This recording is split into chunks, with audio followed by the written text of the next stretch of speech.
The following program is an MLWRadio.com production. If you'd like to have a hell of a house, just cruise on over to fullbrickhouse.com. Now you can own a full brick house for only $500 down. That's right. You can even get a full brick house for cheaper than your current rent. Maybe best of all, though, you don't need perfect credit, and your only money out of pocket is $500 down. All of this is happening right now. It's just a few clicks over at fullbrickhouse.com. Fullbrickhouse.com makes this fast and easy. Credit scores in the 500s can be approved. You're getting a cheaper monthly payment than your current rent. You even get a bumper-to-bumper warranty.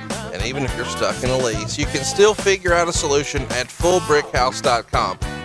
Go claim your full brick house at fullbrickhouse.com and find out how you can make it happen for only $500 down. It's fullbrickhouse.com, NMLS number 65084, equal housing lender. fullbrickhouse.com. Welcome to WHW Monday. Tony Schiavone and Conrad Thompson talking about the great years of World Championship Wrestling, the NWA, and Jim Crockett Promotions. And now, let's go to the ring. And here's your co-host. Hey, it's Conrad Thompson. Hey, it's Conrad Thompson, and you're listening to What Happened When? Or I guess maybe it's, I don't remember. I guess it was the booking committee with Tony Schiavone. What's going on, Tony? How are you? Hey, fuck you, Conrad. Well, I appreciate the offer, but if Lois doesn't have to, I don't have to either. The Lois hasn't since 1987. But I do like to say that I do remember a lot of shit. I choose not to. You know, sometimes when you have bad things happen to you, like maybe you're in a wreck or something tragic happens in your life or something horrible happens, you have this amnesia. You block it out. Yeah, you block it out. And things were starting to go so badly at times, and we had such shit shows at times, that I blocked it out.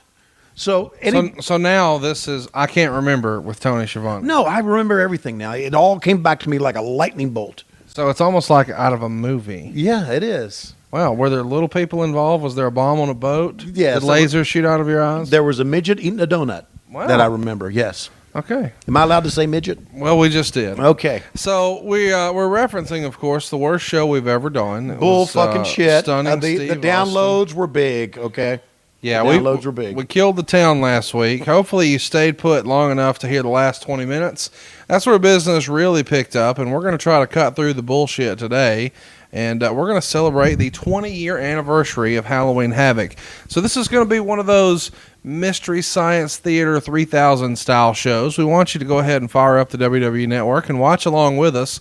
I think this is the format that we have the most fun with, Tony, don't you? I really enjoy it, and clue me in here. Do you want me to do really commentary? You want me to do alternate commentary? Or are we just going to talk about what we see here? Whatever you feel froggy for. Okay. I know for sure that we should call the awful main event as if it were real. And we probably don't need to try to make fun of the phenomenal match with Rey Mysterio and Eddie Guerrero, because they had a barn burner of a match that you don't remember. So you're going to see today for the very first time. Well, how many Eddie Guerrero and Rey Mysterio Jr. matches do you think I saw during the course of those years? I saw a lot of them. I'm just saying this one in particular should stand out to you. And it will after today, I'm sure. So, I'm looking forward to it. I'm looking forward to seeing it. Looking forward to go back and reliving the times back when we were hot, back when we were working Las Vegas at the MGM Grand, and it was a lot of fun back then.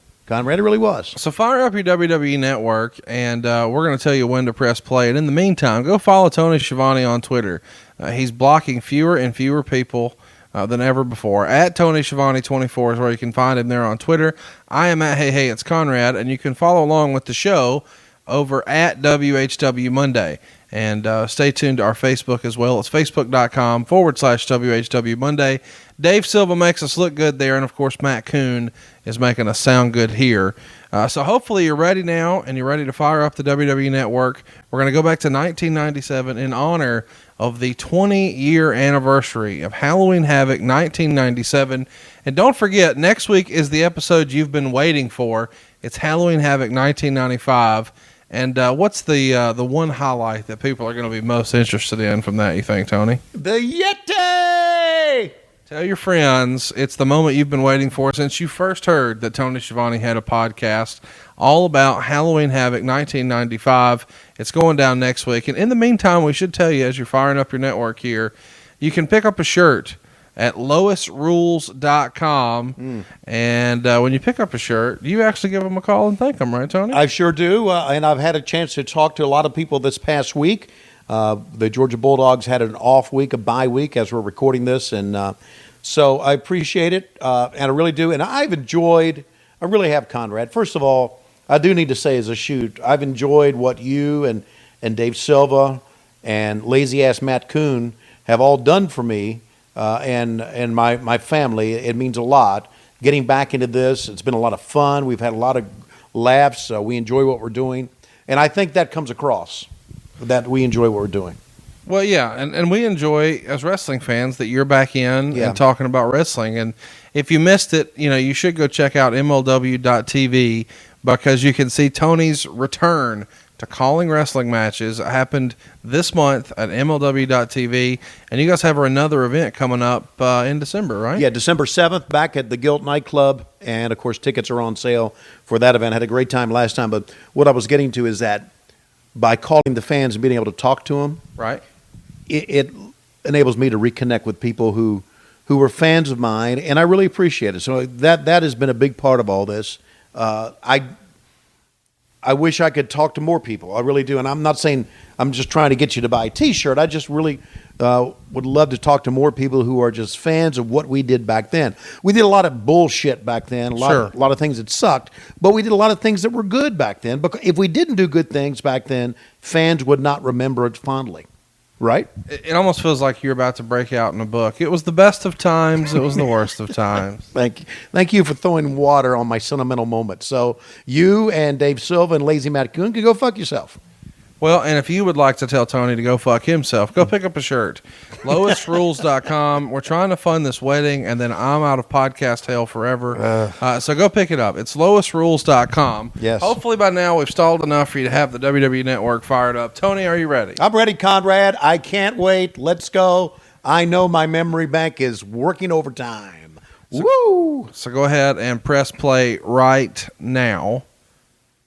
And we're going to open up here with a video package for our main event that the WWF lovingly referred to as Age in the Cage. It's going to be Roddy Piper taking on Hollywood Hulk Hogan inside of a steel cage. And this is happening at the same time, and this is kind of fun to compare and contrast, that the very first ever Hell in a Cell is happening.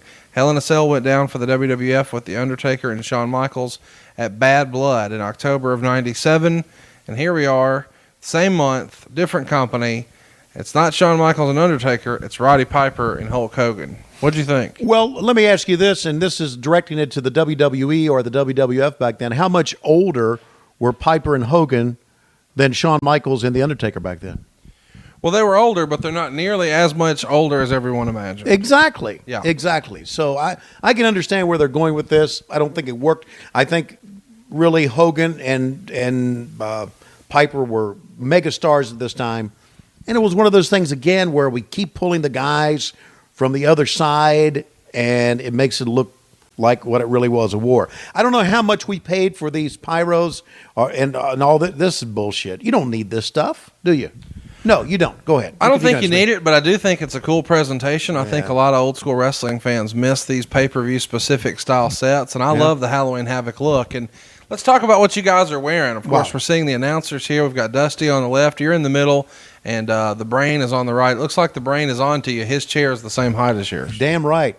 Wow, I wish I'd have known that before we gone on the air. I would have moved his fucking chair down. Absolutely. So I'm assuming that part of this sponsorship deal that you guys worked out was that you guys also had to wear Slim Jim polos. Fat guy wearing the Slim Jim polo. How about that? It's a rib. Yeah, I know. You know what? I may still have that polo somewhere. You want to buy it? Really? Yeah. I think we should put that up to raise money for the Schiavone wedding. I think we should too.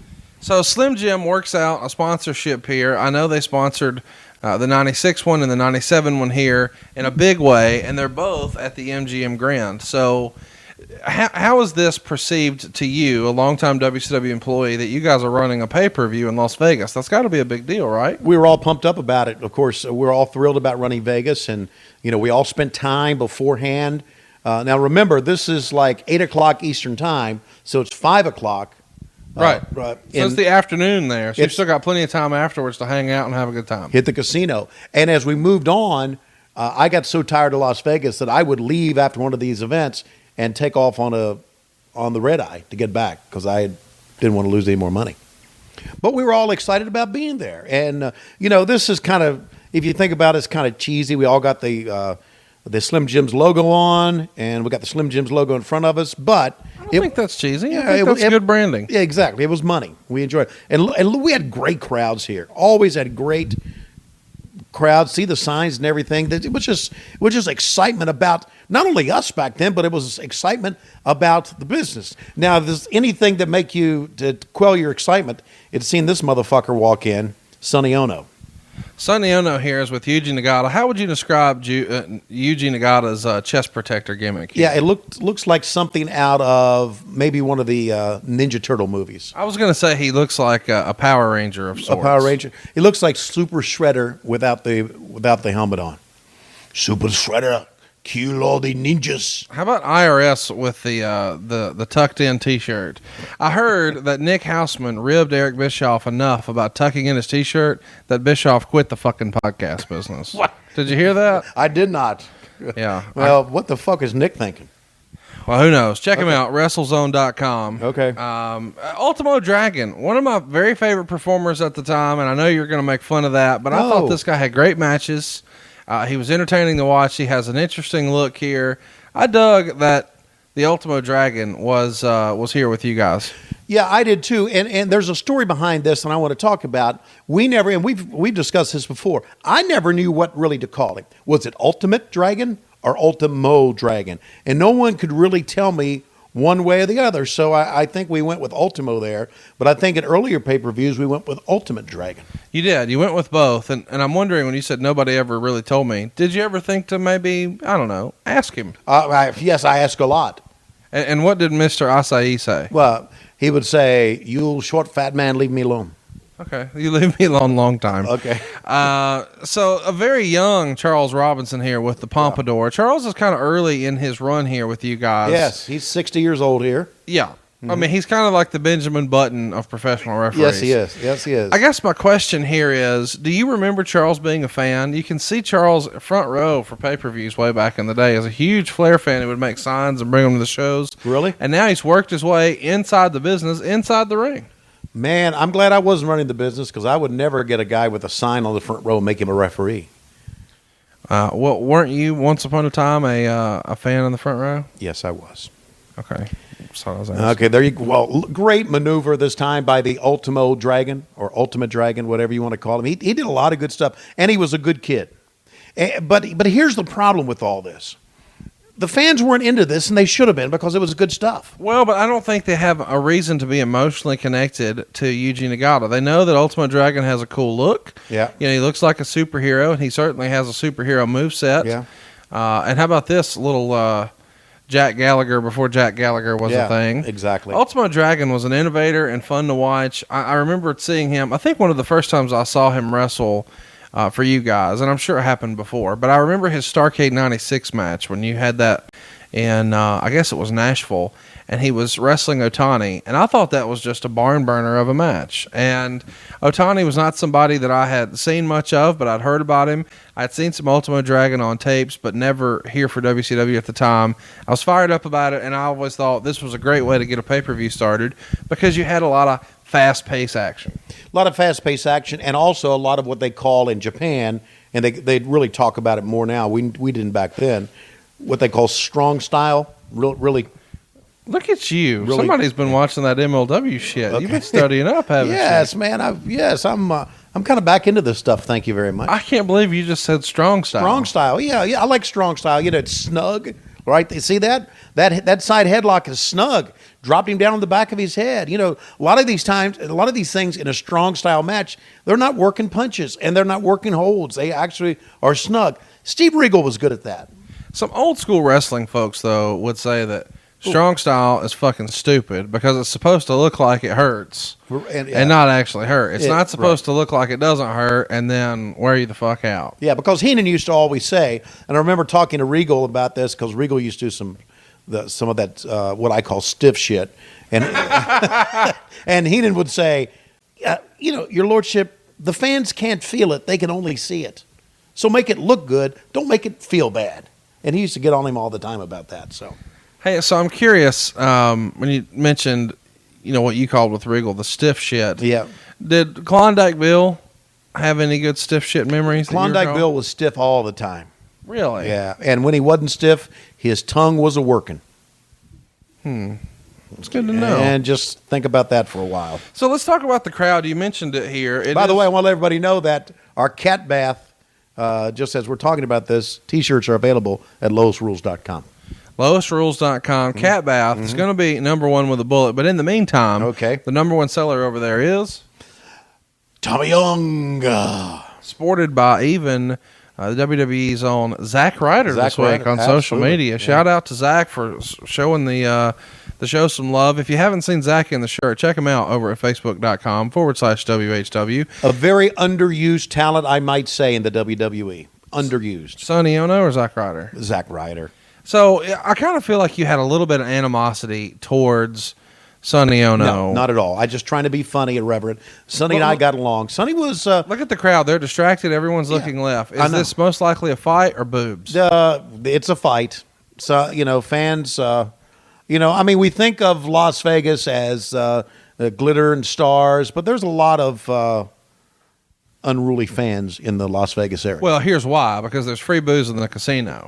Exactly. So if you're gambling, you're going to be drinking, right? And you're probably going to be in there with all the oxygen. By the time you come to the arena here, there's less oxygen.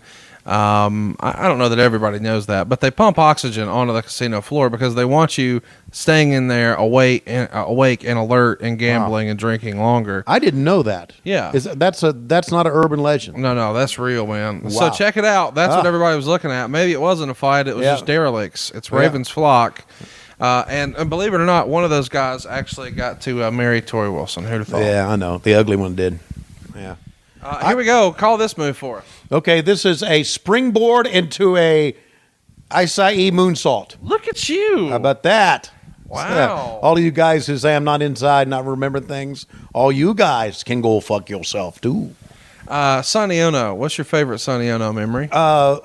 Sonny would call me at times when he was fucking a girl. And he said, Schiavone, I want you to listen to this. And I say, I've got to go get a hamburger. And I'd hang up on him. What would it sound like? I don't know. I wouldn't listen, but he wanted me to listen in. There's like 4 or 5 jokes I could make right now, but they would judge me on the message boards. Well, they're going to judge you on the message boards regardless of what you say. There was one message board that was all fired up that I made a joke about, come on, I want to Leia. Oh, Jesus. Which I found hysterical that I had somehow offended someone whose name was Kimona Wanalea. Yeah. She played a stripper character. Yeah, well, let me say this. And a running power, we didn't get the run in, but a great power bomb. 1, 2. Let me say this about message boards. I appreciate everybody on Twitter, with the exception of a couple of dickheads. I appreciate everybody on Twitter and nice things. But if you got to spend time on a message board, do something else with your life. Well, I'm out here promoting, baby. Come on. That's what I do. Look at there. Another moonsault from Ultimo Dragon. Yeah, and he got a good, only got a 2 count. Good pinning. That's what we call a pinning combination. And I learned that from Jim Ross. What's your favorite Yuji Nagata match? Probably the one we're watching right now. Ultimo Dragon is one of the more underrated performers of all time. And, of course, question. He went on to have his own promotion, and he wrestled all over the world, had a stint in the WWF, and Yuji Nagata has had a long wrestling career as well. So it's kind of cool to see that these guys, had a long run in wrestling, because we're going to see some other folks later on the show who maybe weren't as fortunate. Well, yeah, we are. And what amazes me is that guys who do this acrobatic stuff and this crazy strong style wrestling that we're seeing right now, I mean, shooting kicks, would have long careers, because you would think that would hinder your career or knock it down. Yeah, I think a lot of it is, I know the kicks matter, but don't you think that most of it is really just the bumps. The whole body jolt. Right. The Hogan style leg drop. Falling on your hip. Right. All the bumps that Mick Foley took to the floor, to the concrete, Right. seemingly do far more damage. And I could just be way off here, but I'm just guessing that would do way more damage than, say, someone kicking Mick Foley. And I agree with that, but the off the top rope, the landings is what hurt the kids. Yeah. It's not the move. Yeah. It's the sudden end. And it's like, this past week as we're taping this, they have tables, ladders, and chairs in the WWE. I'm thinking, guys, you're going to end your career early. Stay away from that stuff. Stay away from it. It's interesting how the evolution of that happened, because at this point in the company, or I guess just in the business, This is the Dragon Sleeper. Try to get it on right now. Did a great job of walking away from it, and did a great counter move with a jawbreaker out of it. You didn't see table, ladders, and chair matches here. No. It's just one of those things where in the business, things change. Well, yeah, and of course ECW had a lot to do with that, with the hardcore stuff, and I understand it, but it ends kids' careers prematurely. It really does. What was the last Daniel Bryan match we saw, right?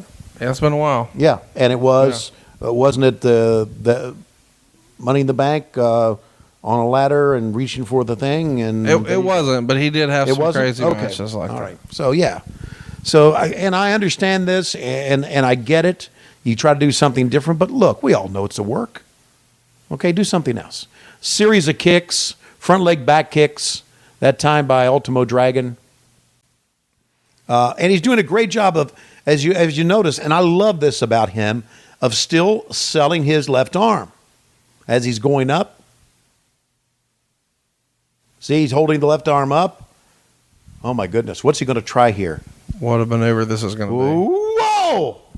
A Huro Conrana.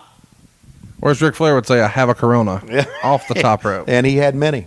So did I with him. Can you believe that Ric Flair is not drinking? Did you ever think he'd see that day? No. Okay, Dragon Sleeper. Oh! And he's going for it. That's it. He tapped out. Holy shit. The finish that quick. And Charles Robinson, all hair poofed up and everything, is calling for the break. I bet you didn't expect that. I know you haven't watched this in a while, but you had to think Ultimo Dragon was going to get the win here. That surprised me. It really did.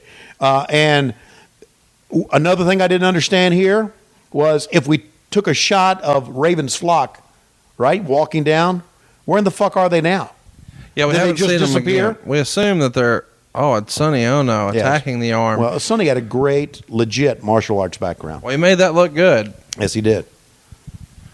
Sonny Ono, of course, the former manager of Ultimo Dragon. That's the reason there's some heat here. You've seen for seemingly years there has been Ultimo Dragon and Sonny Ono paired together. But now they've split apart. Sonny wanted his revenge on Ultimo, and he rewards Yuji Nagata with an envelope, we assume, full of cash.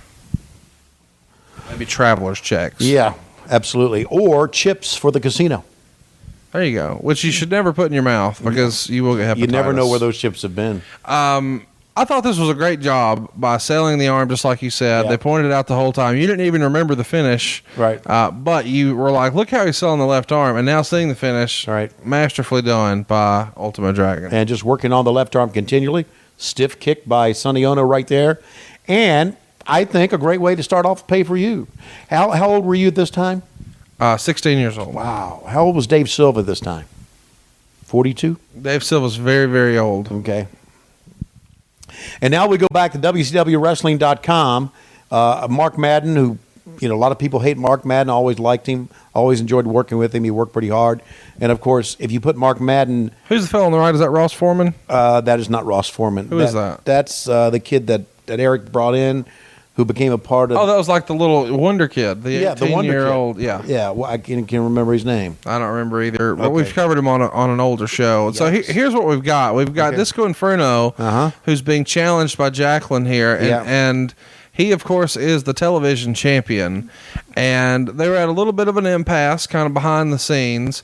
And Bischoff really wanted him to do this. He didn't want to do it. He had a little bit of a falling out. And eventually they get him to come back to the company with the promise of getting the television title, but he's going to have to lose to a lady, and it's going to be Miss Jackie. Do you remember all that, all those goings on? Oh, yeah, I do remember all of that. And I thought, this is silly. Do it. Don't walk away. You're a star here. You're getting a push. You're getting a pay. It's like sometimes these, and I always did like Glenn, but sometimes these guys really thought, well, there's one of the greats. Really, Stevie Richards. I like Stevie Richards. Yeah, I did too. And who's that dipshit? Oh, it's Billy Kidman. Okay. And of course, in the crowd, we see Ravens Flock sitting front row, and Stevie can't help himself. He has a colorful sign that says, "Oh, that's scary." As Gedo makes his way to the ring, and his opponent, of course, is going to be Chris Jericho, who is shocked with the skull head here. Now, one of the things I find interesting watching this back on WWE Network, and of course we have the sound down here, is they're using Jericho's WWF music. They're not using his WCW music, which makes me think that that music was no longer public domain, or someone had a rights claim to it, and they just didn't think it was necessary to pay for it. Yeah, and that's a good move. And it's also a good move, if you're watching on the network, to continually get the Chris Jericho music over, right? Would you agree with that? Chat me up about Gedo. I'm sure you don't keep up with wrestling these days. Not at all. Did you remember watching him wrestle before or after this match? This is the only time I remember watching Gedo. Can I blow your mind right now? Please do. Gedo is the booker for New Japan Pro Wrestling. Wow. Gedo is one of the geniuses behind the Bullet Club. Gedo won Booker of the Year in the Wrestling Observer Newsletter Fan Awards multiple times. Well, that'll get you a lot of money. He's the Bullet Club kind of went over. I don't know. Oh, yes, it did. They sell more T-shirts than anybody, don't they? I'm just saying the whole AJ Styles to New Japan, Nakamura, Okada. He's on camera now as the manager of sorts of Okada. And Okada is the Rainmaker, who's a really big deal in New Japan, and he's known for having the most beautiful drop kick in all of pro wrestling. But widely regarded as one of the best wrestlers in the world. He had a series of matches with Kenny Omega. Have you seen any of the Omega-Okada matches yet? Actually, I fell asleep when you started talking about Japanese wrestling? When you started talking about Wrestling Observer. Where are we now? I'm sorry. Well, we've got Gedo putting on a wrist lock here. Didn't you say he was a booker of sorts? Yes. Did I get New lost in that Japan shit? Pro Wrestling. And the other guy is actually a pretty big deal. Just ask him. Well, yes. He's got a cruise line. Yeah. He's got He's got 2 podcasts. Yeah. He's got a song that's climbing the charts in Billboard. He's won the world title more times than Dave Silva seen his toes this year. He's doing a lot. Yes, he is. He's doing a lot. Yes, I would agree. I think Jericho's like one of the true renaissance men of pro wrestling. And I'm not saying that to be funny. No, and you know why he is? Because, and it goes back to something I was talking about, I think last week or even previous editions of this wonderful podcast that has now jogged my memory. I can remember everything. Is that Jericho cared about his gimmick. He worked on his gimmick. He didn't just go out there and do a match. He worked on the gimmick. He would talk to me. There were sometimes he would go out and have me hold his signs, stuff like that. He brought in Ralphus. He worked on his gimmick. That always makes you better.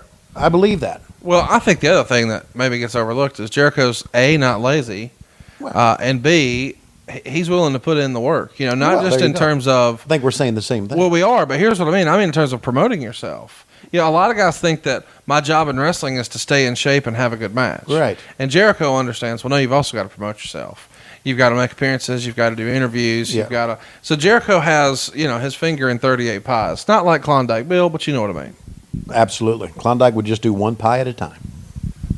But he didn't care how old the pie was. Not at all. Did he care how young the pie was? I don't know. Yeah. Well, we know Lawler I'm going to didn't. step out on that one, boys. Your pecking order of WCW referees at the time. Yeah. How would you rank this? You has had some pretty iconic referees. Yeah. I think Randy Anderson was one. Right. I think a very young Charles Robinson's 2. Mickey J here that we're watching is probably 3. Or maybe Nick Patrick is 3. And where's Pee Wee? I said Randy Anderson. Oh, okay. That's Pee Wee. Okay, he's number 1. No. Oh, yeah. Okay, we're talking about the same thing. I'm talking about Mark Curtis. My apologies. Oh, Mark Curtis. Ron Hildebrand. Yeah. At this time, I think, had Brian passed away by this time? I'm sorry.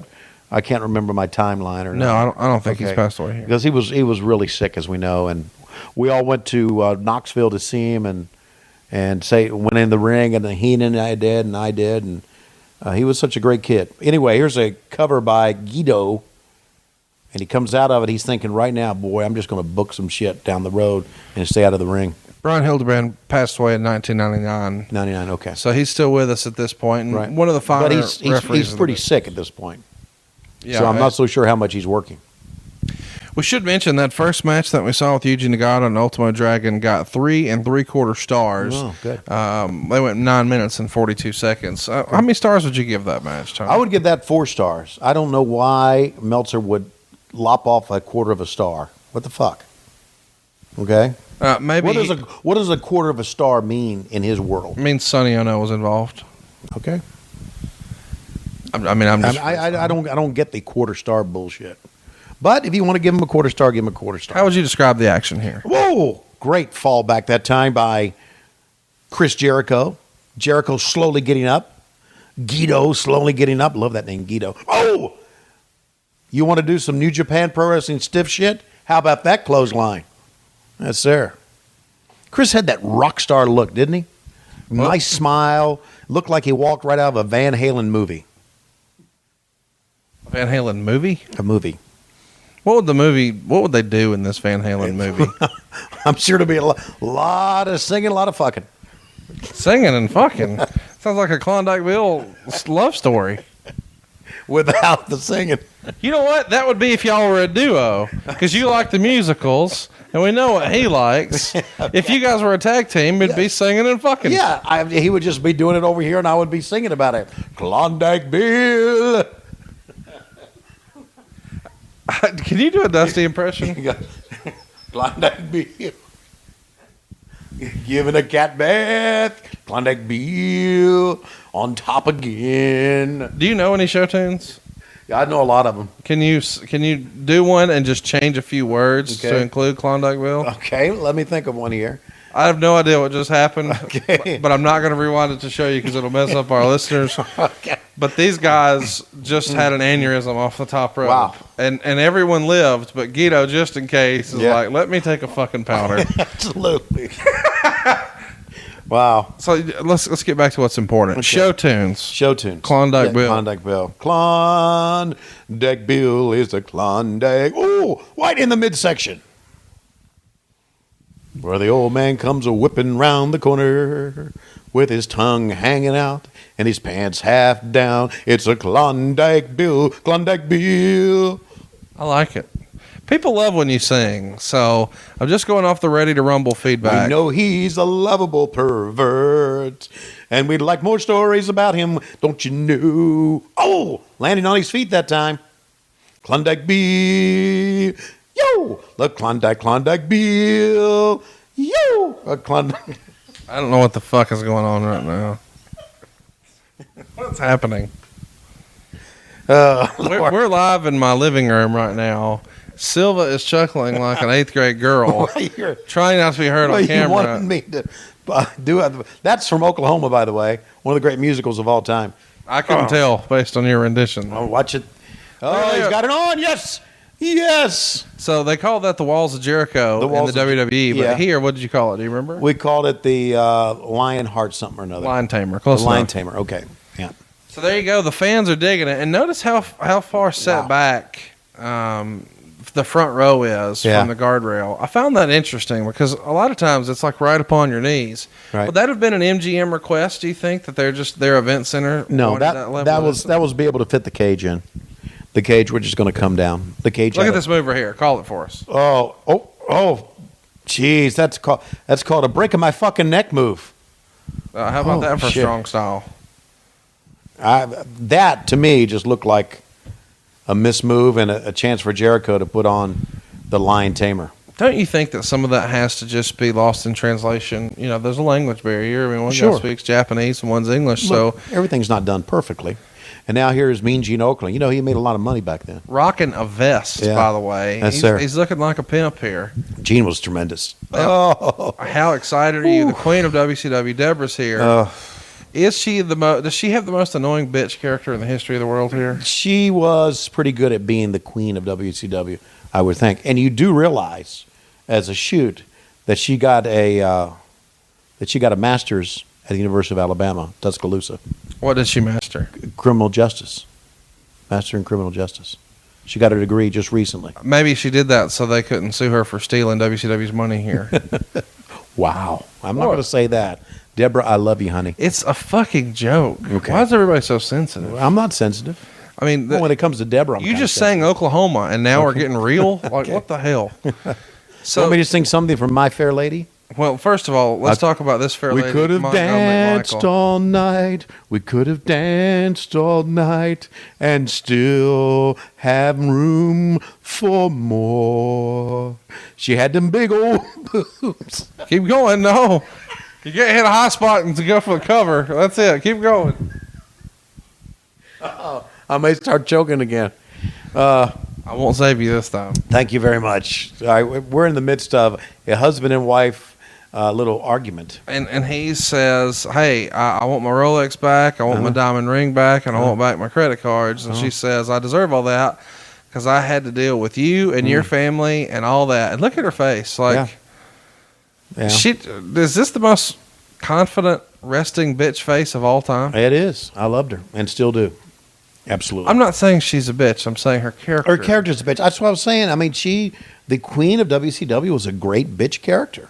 It absolutely was. All right, back to the ring. Now, we should remind you, look at this. Holy smokes. How would you describe Rey Mysterio's outfit here? He looks like a grapesicle. Whoa. Given what you've said about him in the past, I'm not sure how to respond to I that. know what you're thinking. Does that mean you want to drink him in? No. It doesn't mean You want to suck him dry? I don't want to lick the top of him either. No, I do not. Okay. You just want to lick the bottom of him? I don't want to lick the bottom. Okay. I do not. Now, but it's almost out of like, do you remember the Phantom? Yes. Okay. I'm not talking about. Yeah, the movie. Yeah. The movie and the comic strip. Yeah. Not the Phantom of the Opera. I got you. We covered that. That's another episode. Nighttime sharpens, heightens each sensation. That's from the Phantom of the Opera, by the way. How great does Eddie Guerrero look right here? This is before he was all the way on the WWF gas. He's obviously still in phenomenal shape. Yeah. But this version of Eddie Guerrero, I think, is about as good as it gets. Yeah. Eddie could do anything. Heel, babyface, didn't matter. He had a great persona. And fans loved him. Fans got into him. Absolutely. Shawn Michaels is a comparison that Bruce Pritchard makes to Eddie Guerrero. He says that this is the Mexican Shawn Michaels. Would you agree with that? I didn't get to see Shawn wrestle singles that much. I did get to see him as one of the rockers when I was up there, but I would agree. That's pretty good, spot on. You haven't seen a lot of Shawn Michaels singles matches? No, I have not. Wow. I got to introduce you. Okay, I need to start. Well, again, I go back to this. During this time, I was watching our stuff. I was focused on our shit. I never watched what was going on. I get it. And then afterwards, I didn't watch anything. First thing I watched was First thing I started watching since 2001 was Royal Rumble this year. What'd you think of Big Cass? Big Cass? Yeah, don't you smile at me, motherfucker. Tell the truth. Okay. I'm at the Royal Rumble, and I get a text from you, and you said... He's the drizzling shits, buddy. I can't believe you really did it. The text was, who the fuck is Big Cass, and why is he on my TV? Okay. What have you done to me? He is the drizzling shits. Oh, and I was like, should I screenshot this and post it? Nah, I don't know Tony that well enough. Okay, but I've gone on to appreciate him. Look at you backpedal. Well, no, I did. Like a cornerback for Georgia.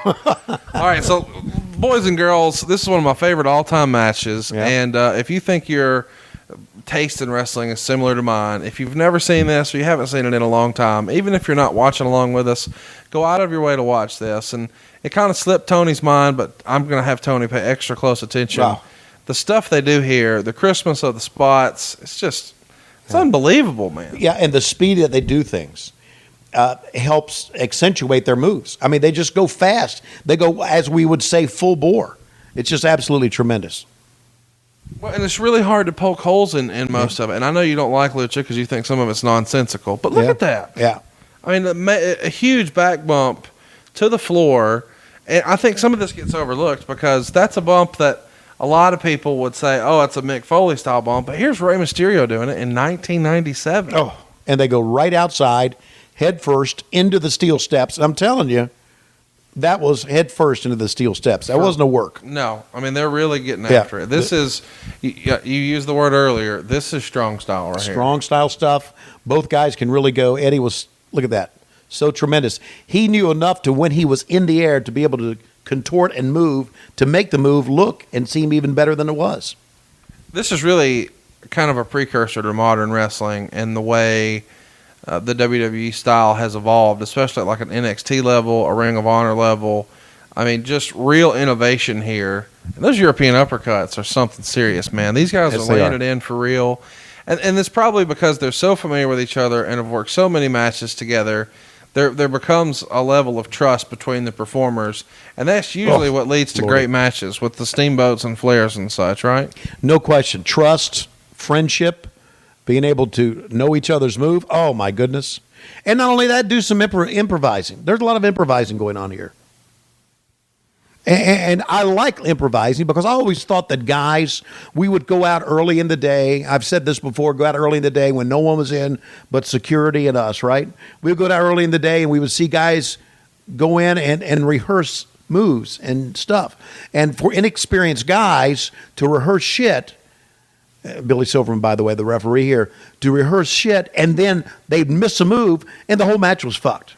But experienced guys didn't need to rehearse anything. They just knew each other, as we're seeing right now, and they would improvise in the ring. A lot of times, it was better than rehearsed stuff. Does that make sense to you? Absolutely. Yeah. That tilt-a-whirl backbreaker right there, it looked like it broke Rey Mysterio in half. Yeah, and Ray doing a great job of selling the back. Now, the mask here is a critical part. If you notice, Tony, I know this probably is something that may have slipped your mind. Okay. He came to the ring, Rey Mysterio did, with an extra mask around his neck because Eddie had been trying to unmask him and steal his mask, and he had actually gotten a mask, and so here Ray has one just symbolically to show that he's ready, and Eddie is tearing at the holes, the eye hole of Rey Mysterio's mask to try to reveal more of his face and tear the mask off. So they're telling a story here as well. Telling the story here because of how important the mask was and how much of a dishonor it would be to be unmasked.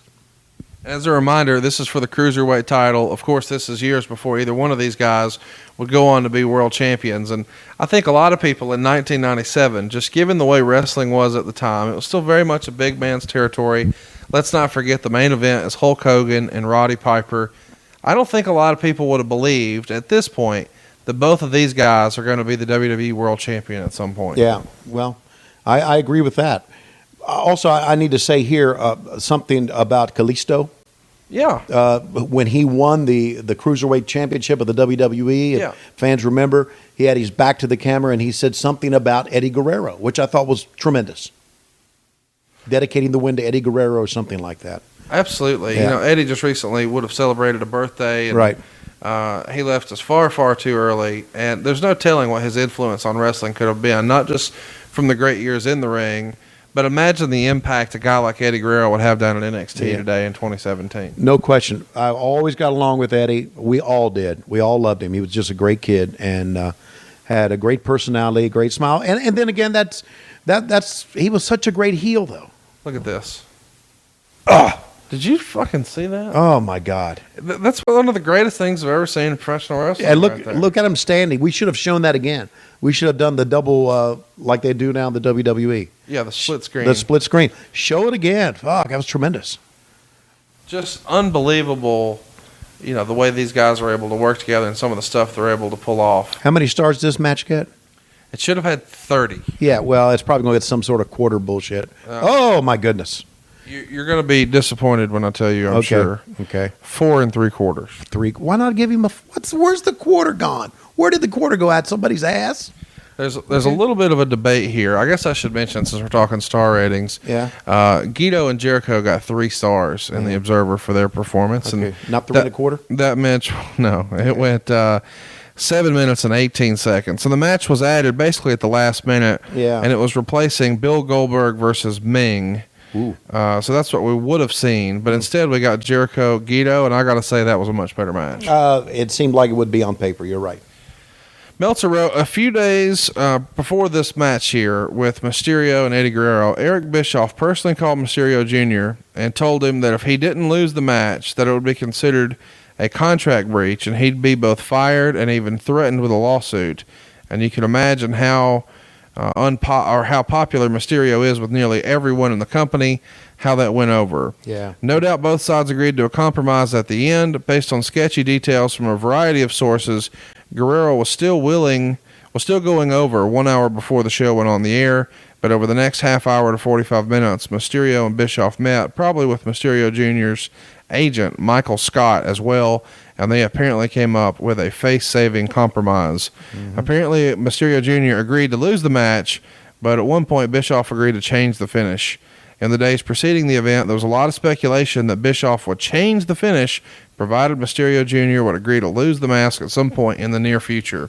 So the concept here is, I don't know why, but Bischoff really wants to unmask Mysterio, and Mysterio's just hesitant to do it. And of course, we remember he would eventually lose the mask, and Juventud lost the mask.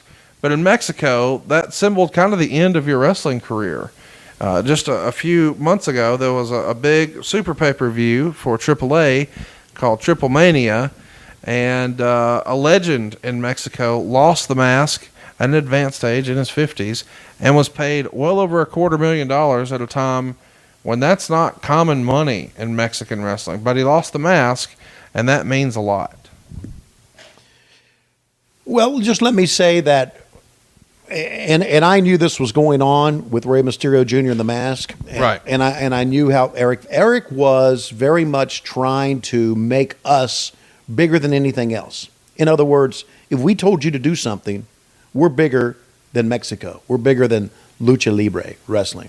And Eric was on a kind of a kick at that time. He really was. Well, and here's the thing. It's true, but at the same time, what's the rush to take the mask off? At this point, Mysterio is still a very young man, still, not even 30 years old. He could have waited and built that up for more money later. Why give it away here for a regular pay-per-view sum? Yeah, I don't know. But I can tell you this. You know what I noticed as you're talking right there? Did you see the guy in the front with the Stone Cold shirt on? I did. And we didn't get rid of that, did we? No. How stupid are we? Well, there you go. You think you'd offer him a free T-shirt? Yeah, or you think you'd say, get the fuck out of here. That's first. Well, I think you would just offer him a free T-shirt. No, I'd say, get the fuck out of here, then give him a free T-shirt. So you would let him pay for his ticket, and he covered it up. Look at that. He absolutely, it's the guy on the front with a denim shirt. He may have a denim WCW shirt on. You gotcha. Okay. Doug Dillinger's out there passing out merch. Hey, buddy, what size shirt you wear? So a little word to the wise, if you'd like to get a free shirt at a WWE event, wear a Bullet Club shirt and sit in the front row. That's right. Free shirt coming your way. Well, I chat, or a lawsuit. So one of the two. What would you say? He hit him in his Slim Jim? He hit him in his nuts is where he did. Okay, so Slim Jim to the nuts. Or he snapped into the ring corner. There you go. See? There you go. Thank you very much. Snapped into it. Snapped into the ring corner. And now you got to wonder here, what can they fucking do next? Lord of mercy. My goodness. And again, I always look at this and see Ray just grabbing his right knee, which he's obviously got knee braces on. These kids, when they land, that's when it hurts. Not necessarily when they land on somebody, but landing on your feet. It's no surprise that Mysterio wound up with knee problems. No surprise, yeah.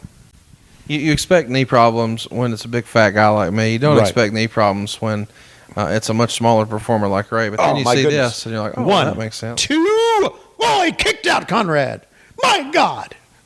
How was that? Was that exciting? You're into it. Yeah, passion. It's better than last week. Good job. Thank you very much. Hey, so Mysterio... I think we're much better than last week already, don't you? I don't think we can get any worse than last week. So Mysterio, this Hurricane Rana that he does, it's the best in the history of the business, right? Best in the business.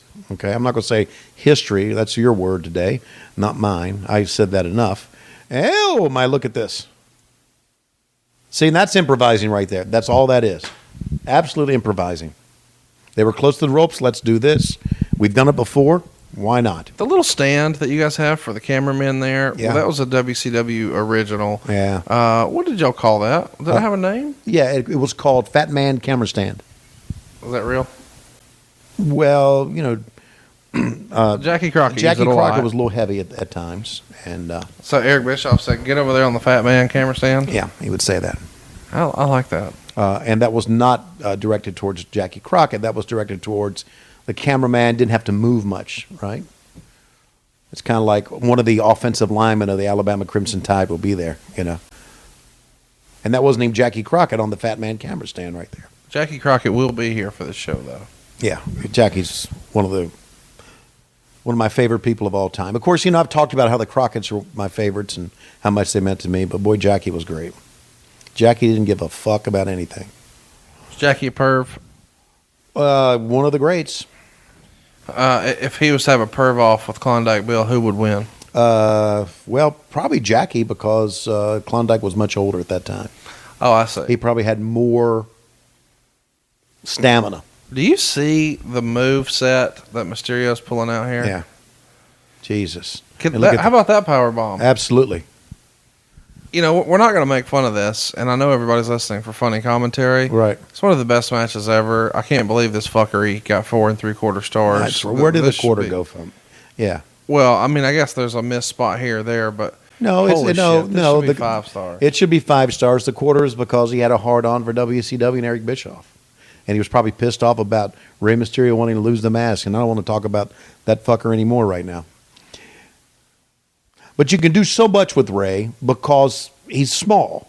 And you can just grab him and throw him around. And And what a great story that tells against a big man or another small man. yeah, exactly.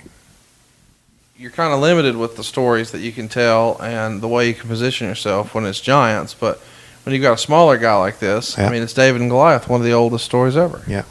Rey's going for his finishing move here to try to end it. What did you call that? This is a top rope. Well, I called it a fucked up spot is what I called it right there. It was a backbreaker, baby. Yeah. Oh, he caught him. And Billy Silverman just told Eddie Guerrero time to go home. I don't know if you saw that or not. You know, in the old days, they used to send guys home, WCW. They would send Gene Anderson out. And when they that would was see, the Iggy? That was the Iggy, okay? In the WWE, they would put a pencil in the mouth. Right.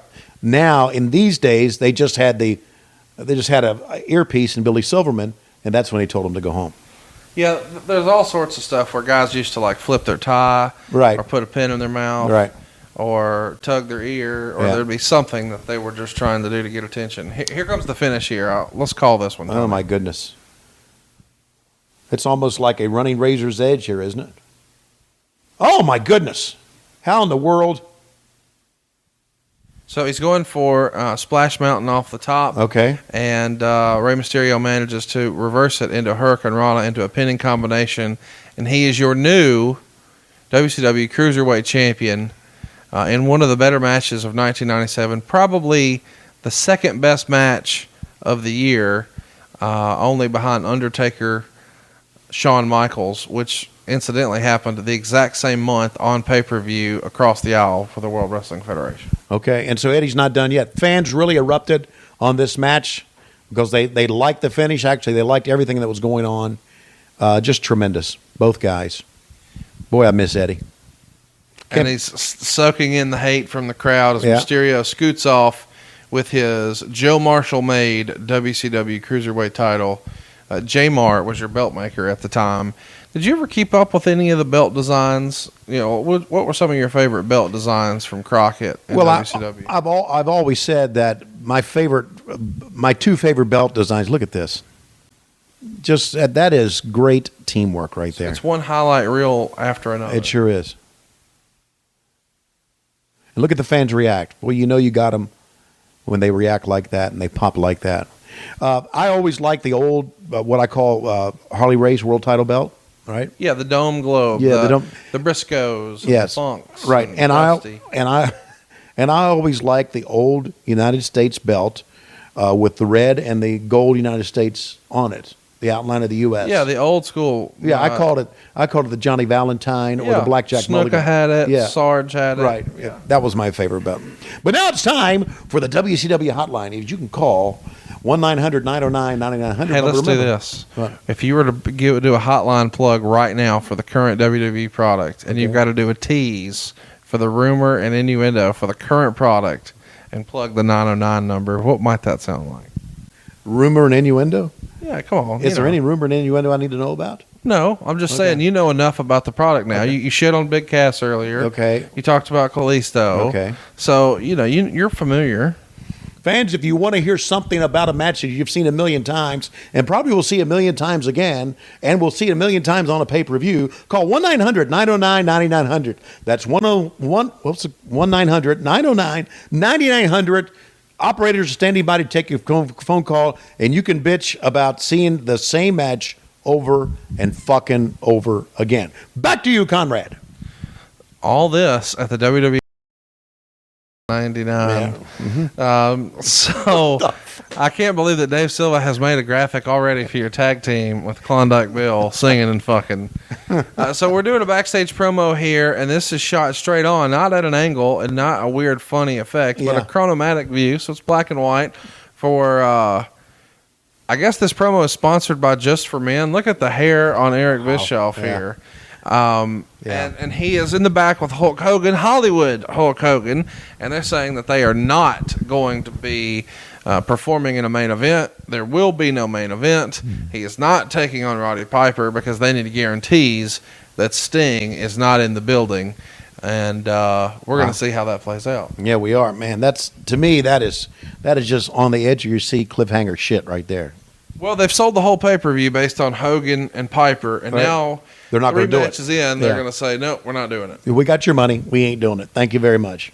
Do you think Bischoff was wrong to have such a hard-on for wanting to unmask Rey Mysterio? I mean, if you had to... Yeah, I think it's wrong. Absolutely. And, of course, we have the luxury now here in 2017 of doing a lot of armchair quarterbacking or booking, but you can further it down the road. You know what? Let's stir it up. He didn't have a podcast anymore because he hates Nick Houseman or Nick Houseman hates him or maybe it was about tucking T-shirts. I don't know. Yeah. Maybe it was the Illuminati. That's probably what Nick would say. Go ahead and tweet at Eric Bischoff. It's at eBischoff and ask him, why the fuck did you unmask Rey Mysterio? And tag me and Tony. Yeah, we'd like to know too. Tony Schiavone 24. Hey, it's Conrad. I ain't scared of shit. Stir it up with Eric Bischoff. Yeah. We want to know. The fans demand an answer. Why were you a dickhead who wanted to unmask Rey Mysterio in 1997? Back in 1997, if Eric would have said, let's unmask Rey Mysterio, I would have said, great idea. Great idea, boss. But now I say, what the fuck are you thinking, man? See? Yeah. The difference is those checks quit rolling in. Boy, did they ever. So we've learned if you want Tony Schiavone to dance, just write him a check. Or sing. Yeah, or sing. Yeah, pay me. Dancing and fucking. Okay. I will come to your house, do your nitro party, and sing songs from My Fair Lady. By the way, we kind of jokingly tweeted this out. Accustomed to your face. Accustomed. You're going to what on your face? Is Klondike Bill coming? Literally? Wow, the message boards are going to be on that one. I don't care. So that match got to your face. 4 3/4 stars. I thought Eddie was a great babyface, but I loved him as a heel. Did you prefer Eddie as a babyface or a heel? A heel. I did. His babyface run in the WWF with the Latino heat was kind of fun with China, but his heel stuff was just awesome. Yeah, he was the best. Absolutely. And I don't know about you, but this interview with Hogan and Bischoff has gone about 10 minutes too long. The concept here, according to The Observer, is this was a spoof on the deal where Shawn Michaels temporarily quit the WWF earlier this year, which Bischoff believes was an angle all along. Of course, later in the show, we're going to hear from J.J. Dillon, but it's funny to hear that Meltzer freestyles that this is just them kind of ripping off the Shawn Michaels I lost my smile speech. Did you hear about the I lost my smile speech? You heard about it, didn't pay attention to it. So the concept is, the rumor and innuendos, they were going to do a rematch at WrestleMania 13 of what headlined WrestleMania 12, which would be Bret Hart and Shawn Michaels. Well, of course, Bret lost the first one, so the talk was Shawn would lose the second one. And in February, a month and change before that's supposed to go down, Shawn comes out on TV in street clothes and has, welled up eyes and says, I've lost my smile. And he forfeits the belt, and now they kind of scramble, and they wind up putting the belt onto Bret Hart just for a minute, and then put it on Sid, and Sid wrestled The Undertaker in the main event instead of Bret and Shawn. Okay. So the rumor and innuendo is that Shawn basically did this to get out of doing a job. And I guess this is what Bischoff is saying. He believed to be an angle all along. It wasn't. It was Shawn apparently not wanting to do what was right for business. So this is what Eric was getting into on this interview. I think this was his kind of homage. Yeah. Okay. Look. That is all wrong. To acknowledge that some shit like that. It's all wrong. Okay. And I know you're going to say, well, you said that Cactus Jack would put butts in the seats, and I was told to say that shit. This is all wrong. You should not acknowledge him at all, and that's why I didn't watch that shit. I wanted to just make us big. Speaking of watching shit, take a look at what's coming out on the screen right now. Good God.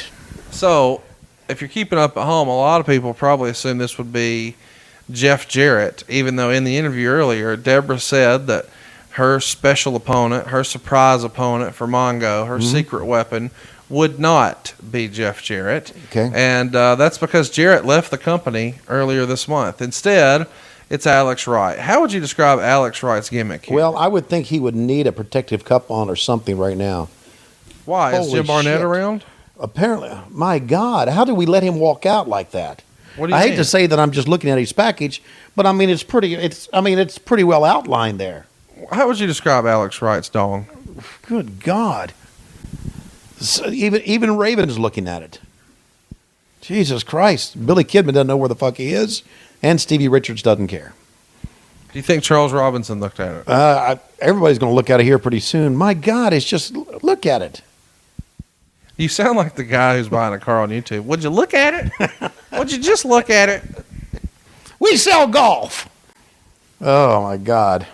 Did you ever dance like Alex Wright? Yes, I did, as a matter of fact. Lois and I danced like that a lot.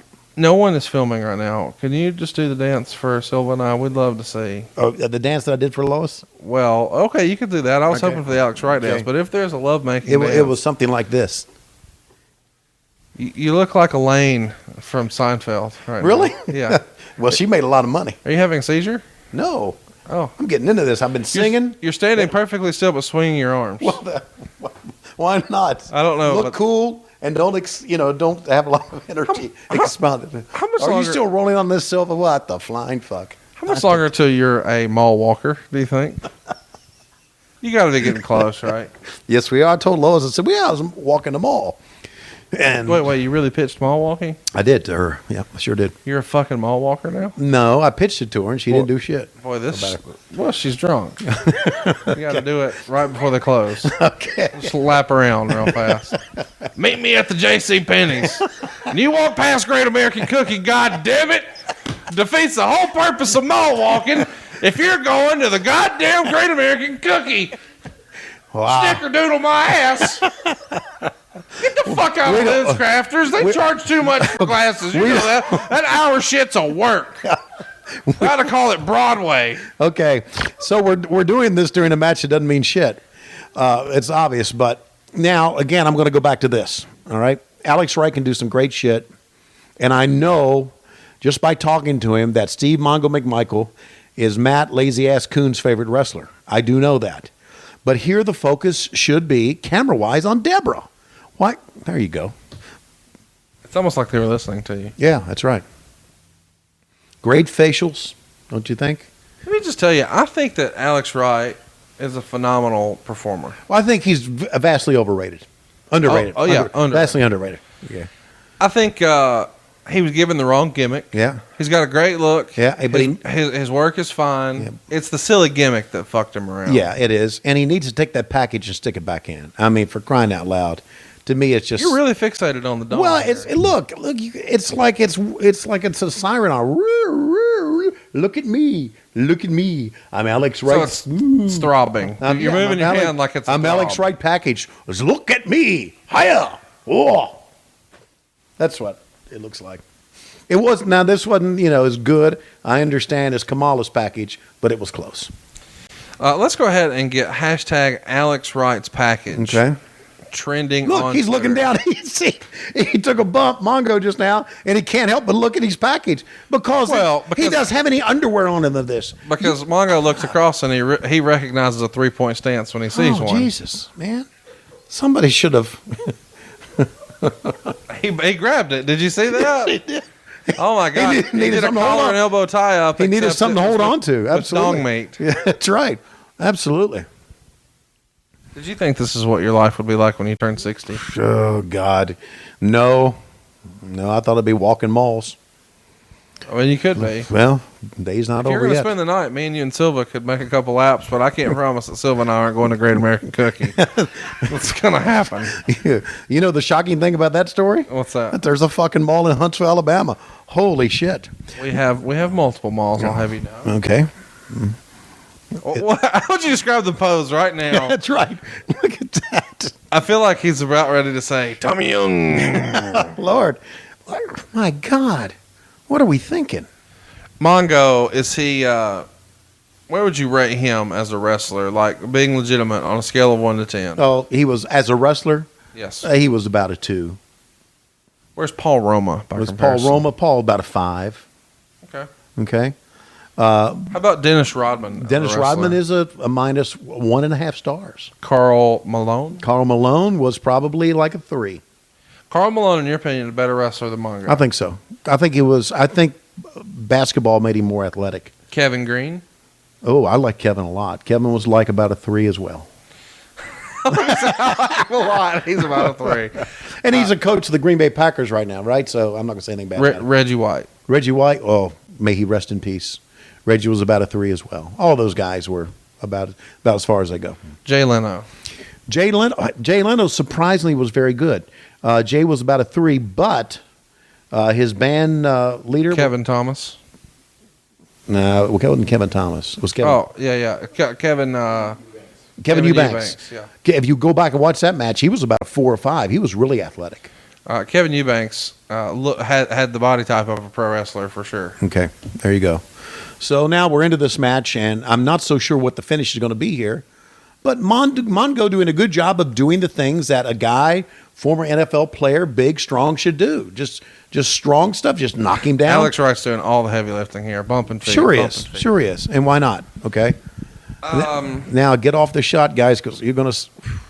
You're really hoping for a little slip in, I'm aren't telling you, it's going to fall. It's going to do a Nikita Koloff fallout right here. Is what it's going to do You eventually. think he's got a Hitler stash on that thing? Just ask if it was a lady. I figure we ought to be equal opportunity and here for the other there they one go, going in. typing away once again on the message boards. You told me not to read it. Okay. We haven't really talked about it yet, but Slim Jims is all over here, and I think one of the most brilliant pieces of marketing and branding that's ever happened in pro wrestling is covering the post to look like Slim Jims. I agree. Is that? That's strong. I know you guys did it with Ruse years before, but Right. look at that shit. Yeah, that's marketing department. Yeah. Well, Tombstone pile driver from hell. Yeah, Tombstone pile driver. Not ready to take it as of yet. Little. Look where his head is. What's he about? Right? Is that Jim Barnett's dream right there? Okay. Oh. Have you heard that every time Jim Ross says my name, he does Barnett's voice? Yeah. Oh, watch out! Oh my God! Oh shit! It's Goldberg. He's gonna spear that motherfucker into heaven or hell. Spear him into heaven. Spear him. Spear him. Spear him. And oh my God, he speared him. And of course, Charles Robinson didn't hear any of this shit going on, right? Nope. Jackhammer time. Charles turns into Jackhammer. Charles is fucking clueless. Okay. How about this pickup? Okay. Goldberg got him a handful too. He sure did. Okay. Do you think he knew that Alex Wright was German? Turn around. 1, 2, 3. Oh my God. What a finish. Referee didn't know what was going on. So in case you're not keeping up, Goldberg, who was supposed to wrestle Ming, instead here is the enforcer. Check this out. The camera Goldberg doesn't sell that at all. But it's because he got $1. No, well, it wasn't $1. It's the Super Bowl ring. Oh. For Mongo. Oh. She okay. has awarded the Super Bowl ring okay. to Goldberg. Goldberg's not showing it off to the camera until the cameraman's like, hey, show it to the camera, sell it. Yeah. Deborah has to get her time. Yes, nothing wrong with that.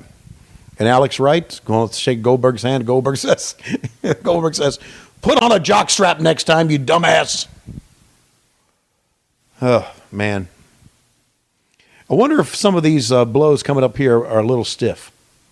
Oh. Is it stiff because he doesn't like Alex Wright or he doesn't fucking know any better? Grab it in the joint right there. I mean, Goldberg's wrestling on top of him. I mean, all over. This is green as a gourd Goldberg. Right. It's a wonder no one was hospitalized. You're right. But he's debuted here just a month prior, but he's already in a featured spot here, and he's got the Super Bowl ring.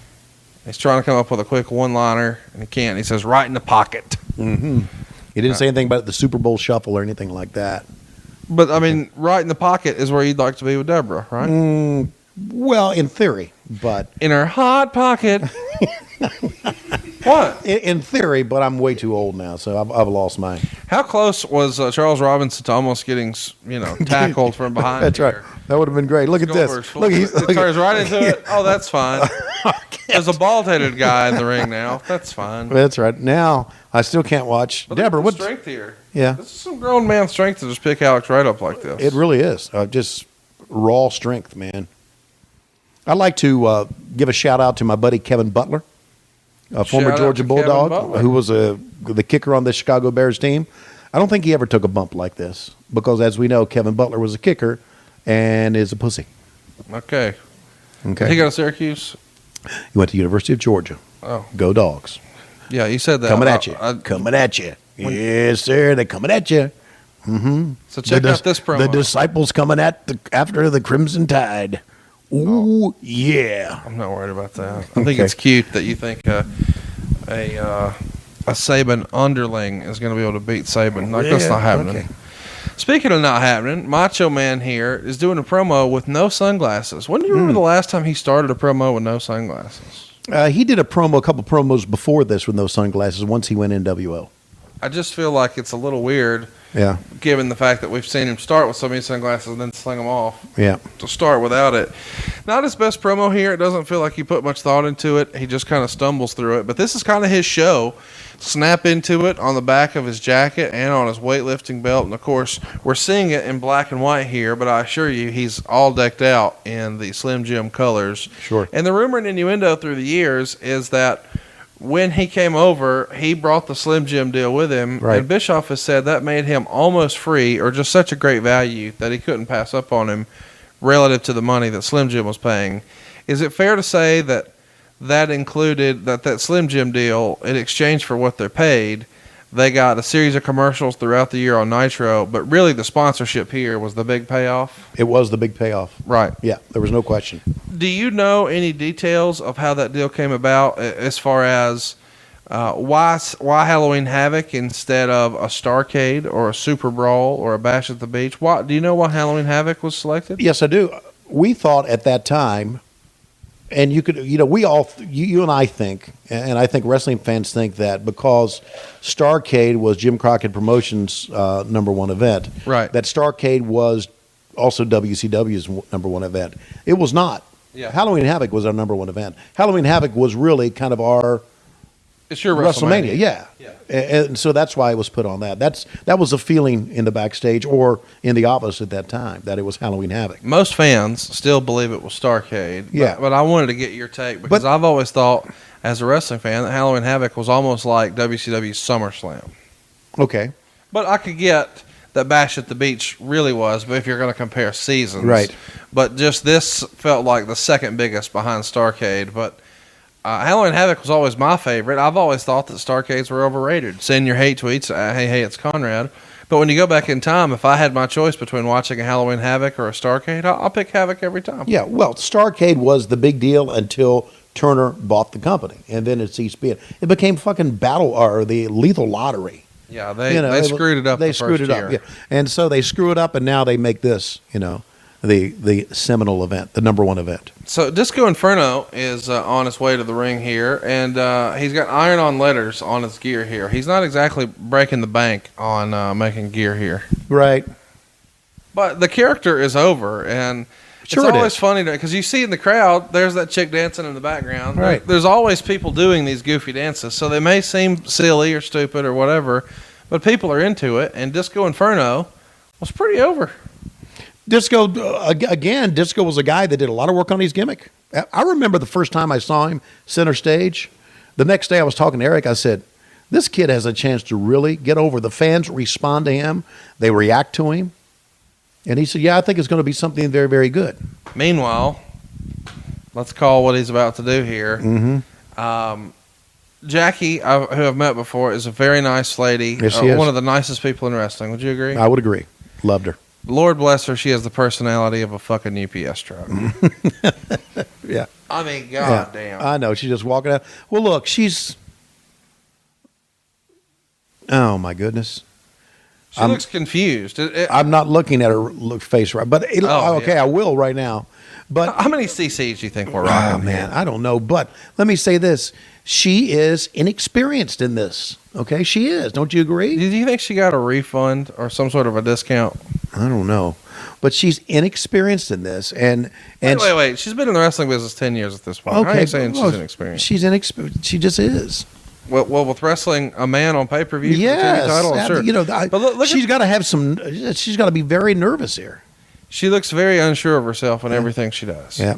And I think that's what stands out to me the most in this is it's like no one has smartened her up as to what she needs to do. Is this an Eric Bischoff power play just to try to get Disco in the doghouse and to embarrass him and have him lose to a woman? I don't know. It's not. So you feel like this is going to actually do business. The plan here is for WCW to strap the rocket to Jackie's ass and make her a superstar. I think it would make her a superstar, but I don't think you can go far with it. Where do you go from here? So now that once a woman beats Disco, what value does Disco have as your TV champion? You can always look.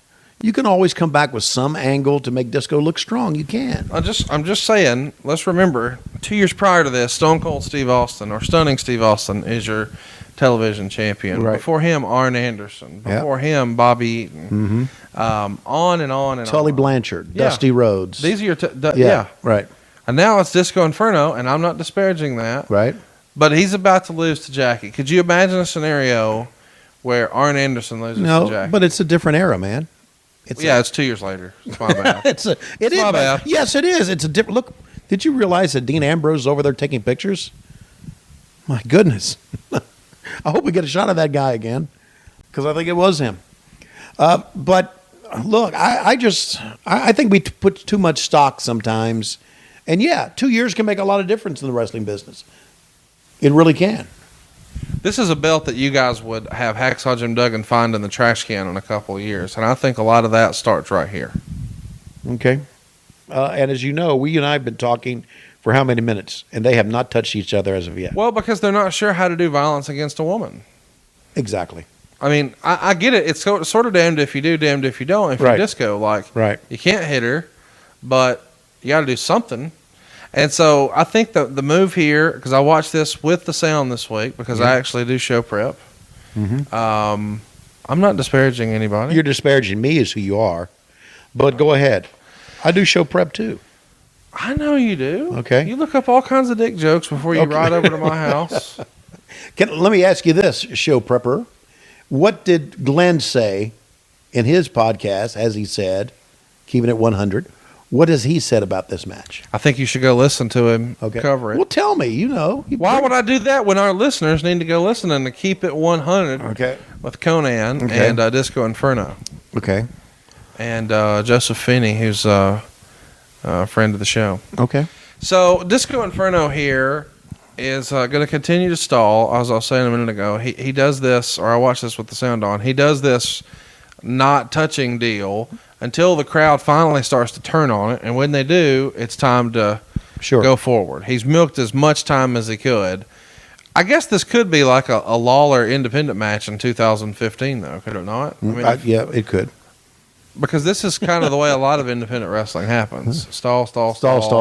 I've seen well, because you're just getting heat. Sure. And so we have kind of been trained to think it's, fast-paced Rey Mysterio, Eddie Guerrero, and that is the best. I'm not going to argue. But if you're trying to milk a crowd and make them hate you, boy, this is the way to do it. Boy, you're not kidding. And really turn everybody against you, including the announcers and guys backstage. So Slim Jim is all over. You guys have them on the mat. You have them on the ring posts. Holy shit. They're on your shirts. They're on the logos for the pay-per-views and all marketing and branding. Could you freestyle a guess as to what they were paying? I'm going to guess it was about $500,000 a year. It was every bit of $500,000 to $750,000. Yeah, I mean, how about this too? It's well worth it. And I know at the time a lot of people may have questioned that, but I know they got a television schedule, so they got some television commercials included throughout the year. But you're branded all over this, and we're watching this shit 20 years later. There's not a lot of places you can promote or advertise where it stands out. Right. But very few times did WCW do something like this, where a company is just everywhere. And you got to credit the deal that was made with the Macho Man Randy Savage for all this, too. And we talked about that earlier. Well, and shout out to Eric Bischoff. You know, we were busting on him earlier about, you know, maybe messing with Rey Mysterio. But when it came to dollars and cents, dude got it. Listen, I've said it many times. We've never been where we were without him. Never. It had been the same old shit going on forward and forward with Turner Broadcasting. Bring in this guy, not be happy with him. Eric had a plan, and it worked. What's your favorite Miss Jackie match? Well, I think we're watching it right now. There's rumor and innuendo that she had a romance with Jerry Jarrett. Did you ever hear that? Yeah, I've heard that story. Was chicken salad involved, to the best of your knowledge? I don't know. You know what? I never did believe that.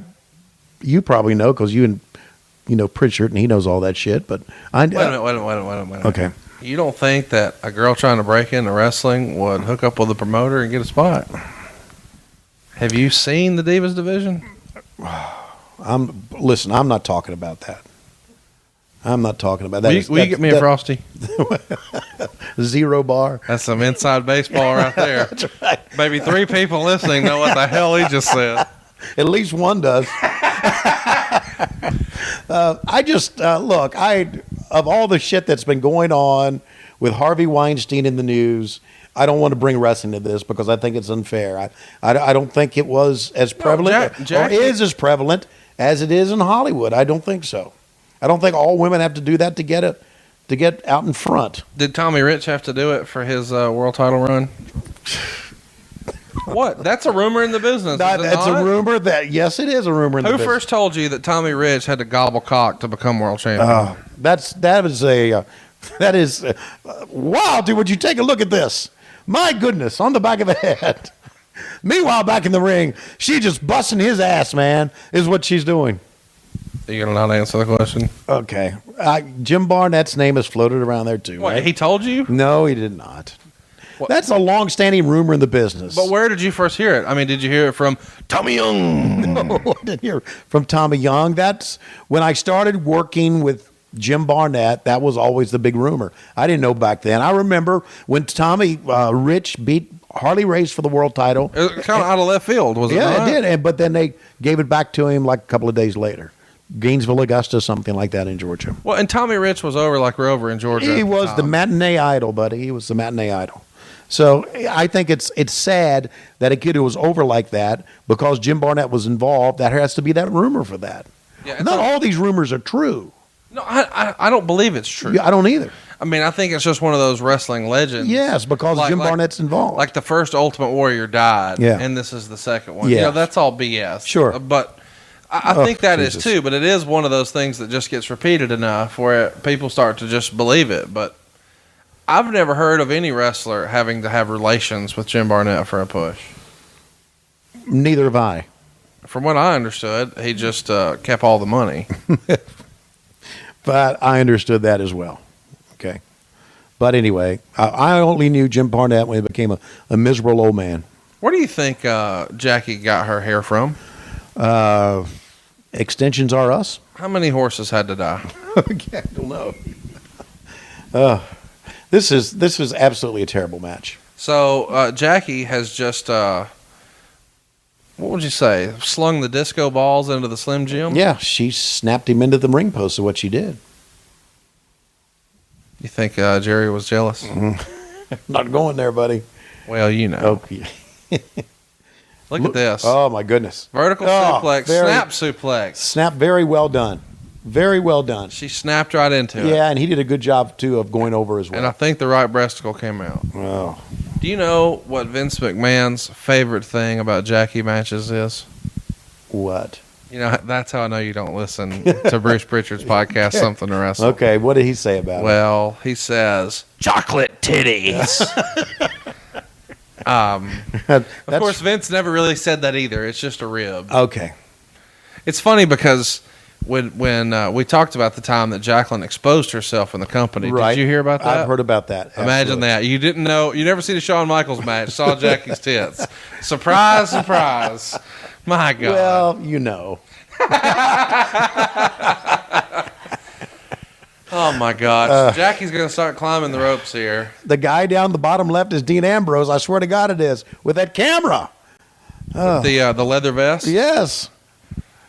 Crossbody and Disco rolls through. He covers her. Oh. She kicks out. But It's funny that Disco, after all these years, is back out in Vegas. Did you know what Disco's up to these days? I do not know what he's up to these days, but I often know that, my God. Oh, my God, she pinned him. But I do know that Disco was always like to gamble, right? So she rolled him up. She got the pin with the schoolboy. Yeah.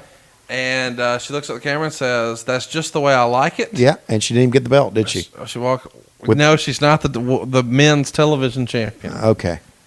Which sounds absurd, but Yeah. 2 years later, China would become the Intercontinental Champion. So what the hell do I know? What I'm saying is she's so inexperienced here, she didn't even walk out with the belt. Well, she wasn't the champion. Oh, she wasn't?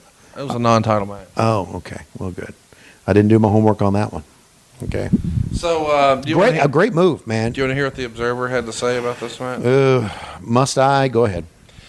9 minutes and 39 seconds. Conceptually, this was a disaster, but the work of both involved, which not making it salvageable, was at least enough to not make it the worst match on the show.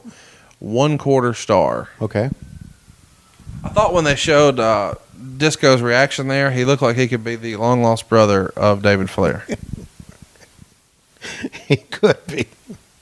Well, they all, big noses run in the family. Have you ever heard David? Never mind. I shouldn't reveal. I'll tell another story another time, and you won't be able to put that together. All right. What'd you think of the they're getting the referee to the ring. out of the ring? Okay. And up next, Oh, my goodness. Curt Hennig sporting the Ric Flair robe with the sleeves cut off. Yeah.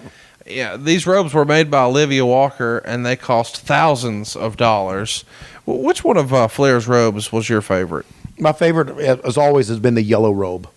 Oh yeah, from the old the hat and the robe angle. Yes, with Blackjack. Yeah. Sorry, I know I've mentioned that many times. So that's always that's the one I remember. Rick. There was a white one that I like too.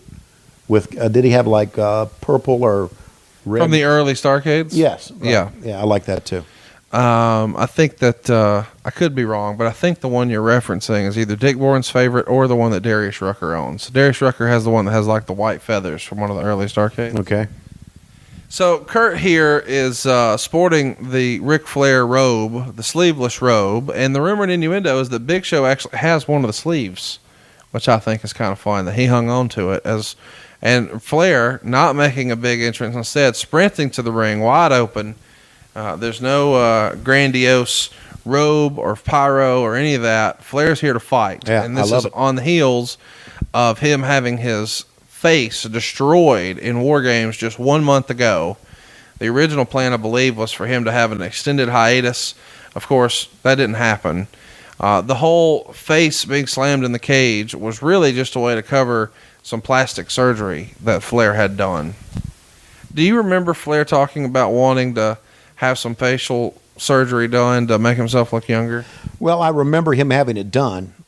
I don't remember him talking that much about wanting to have it done. Did he ever express any insecurities? Oh, I'm looking old, man, or anything like that? Well, yeah, yes, he did. Because he's always been very insecure with Right. his physique. He Right. never felt like he had Yeah. the wrestler physique, so he Right. wanted to make sure that his work could overcome whatever sort of shortcomings. Because he didn't look like Hulk Hogan or No. the Ultimate Warrior or whatever. And it's because Rick worked a lot on his cardio more than he did, Right. his muscles. Now, one thing, a thing that you'll watch about Rick being insecure about his look is he always grabs his trunks because he always thinking that his belly is flopping over his trunks. And that's a little insecure thing. A lot of wrestlers do it, but he did it a lot. He would go in the ring and he would grab and just kind of pull him up. And that was part of that as well. Did the referee just take a bump? Yeah, Curt tripped him up. When he Okay. was when Rick was pulling Curt, Yeah. Curt pulled him. Yeah, that is indeed Dean Ambrose. We can confirm that Dean Ambrose is, in fact, a fucking time traveler. How did I miss that? Dean Ambrose is your cameraman, and he's wearing all black. That's right. I think George Napolitano might beat Roman Reigns. The Shield is here. Oh my goodness! Echo, Delta, and all that shit, right? Now I've noticed. I don't want to take away from this match because I love both these workers, but Flair came in adjusting his tights again.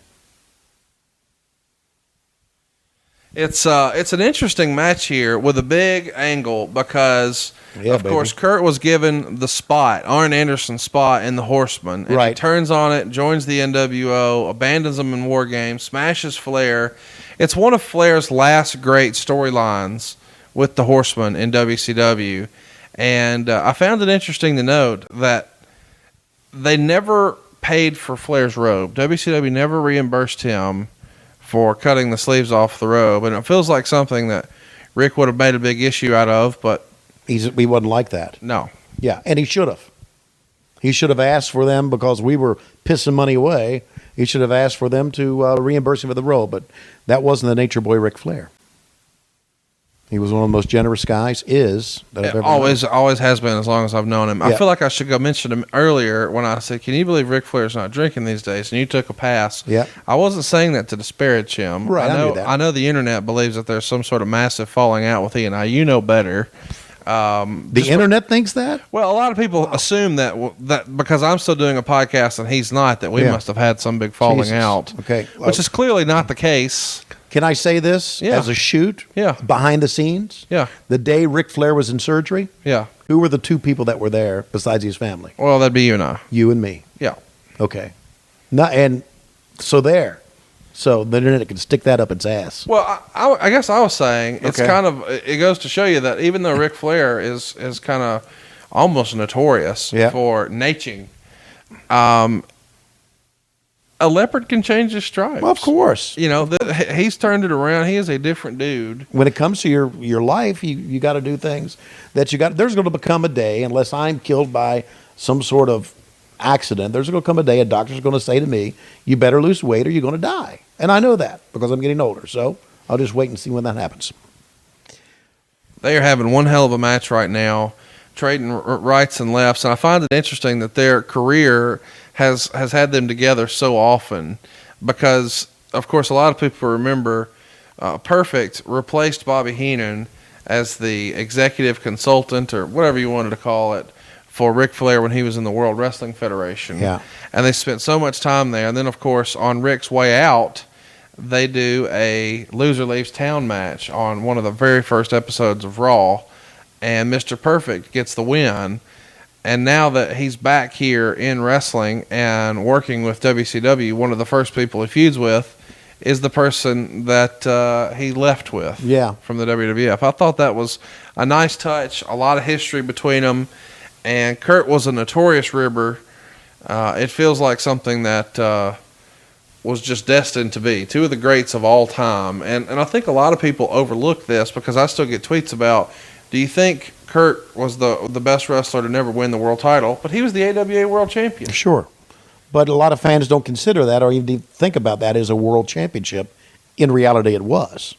This is obviously not the Curt from maybe 6 years prior.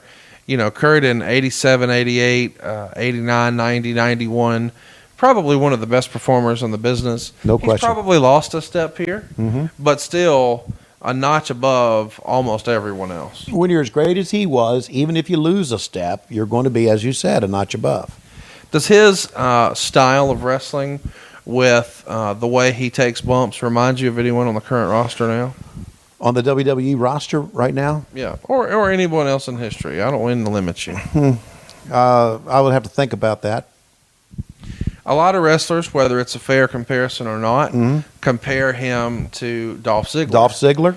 Because of maybe the hairstyle, yeah, and maybe the way he takes some bumps. Because and the way he chews gum. Curt will commit to a bump. Right. Both chewed gum on the way to the ring. They do. Shout out to Dolph Ziggler too, one of our buddies. He likes the Damn I Am Good shirt, Yes, and you sir. will too. Pick that shirt up right now at lowestrules.com. Mm-hmm. And don't forget, Tony's going to call and talk to you. And you guys can talk about your favorite Dolph Ziggler matches. Yeah, and I hope we're not getting Dolph in trouble by being one of our listeners. You know, I don't think Dolph gives a shit. That's probably good. I think if Dolph cared, he would not publicly acknowledge it and wear our shirts. Right. Because I know there are a lot of boys who, when I reached out to him and said, hey, we're raising money for Houston. Right. Can you record a little something? You don't have to, say anything necessarily outside of, hey, thanks for listening to the Pritchard Show, and these guys are doing a good thing raising some money for Houston. Right. Go to loveforhouston.com, whatever. Right. And about a half dozen said, man, I'll get major heat for that. I can't do it. Yeah, right. Dolph was like, you'll have it tonight. So I think him and Zack Ryder are cool with, fuck it. What are they going to do? That's exactly right. And not only that, let me say this. Dolph Ziggler and Bobby Roode had the best match in Hell in a Cell. They did. You know, I heard that a lot. Yeah. Some of my other friends thought that the Usos pulled out all the stops Yeah, in their matches well. I understand that. I get that. It's an underrated card is the point. Right. You know, right. there's lots of criticism, and we have fun here saying, oh, you're going to watch the same shit over and over and over, Right. or whatever you said earlier. Yeah. But that pay-per-view, that Hell in a Cell pay-per-view, pretty damn solid show. Yeah, it was. Great performers. And it's a wonder that Shane's not dead. It's unbelievable, and I understand they had to gimmick a table for it, but you still had to hit your mark. You know, I think when people have a problem with performers being safe, it's just a little ridiculous. Yeah. I got lots of messages about, oh, I can't believe they gimmicked the table. Oh, you're right. Let's just fucking kill a guy for real. You know? Right. Let's just if we're not done, let's just all yeller him. Yeah. You know, what are we doing? Yeah, I know. This is not supposed to really hurt. Oh, just Duh. right. It's supposed to look like it hurts. What the fuck? We're really hurting people? Yeah.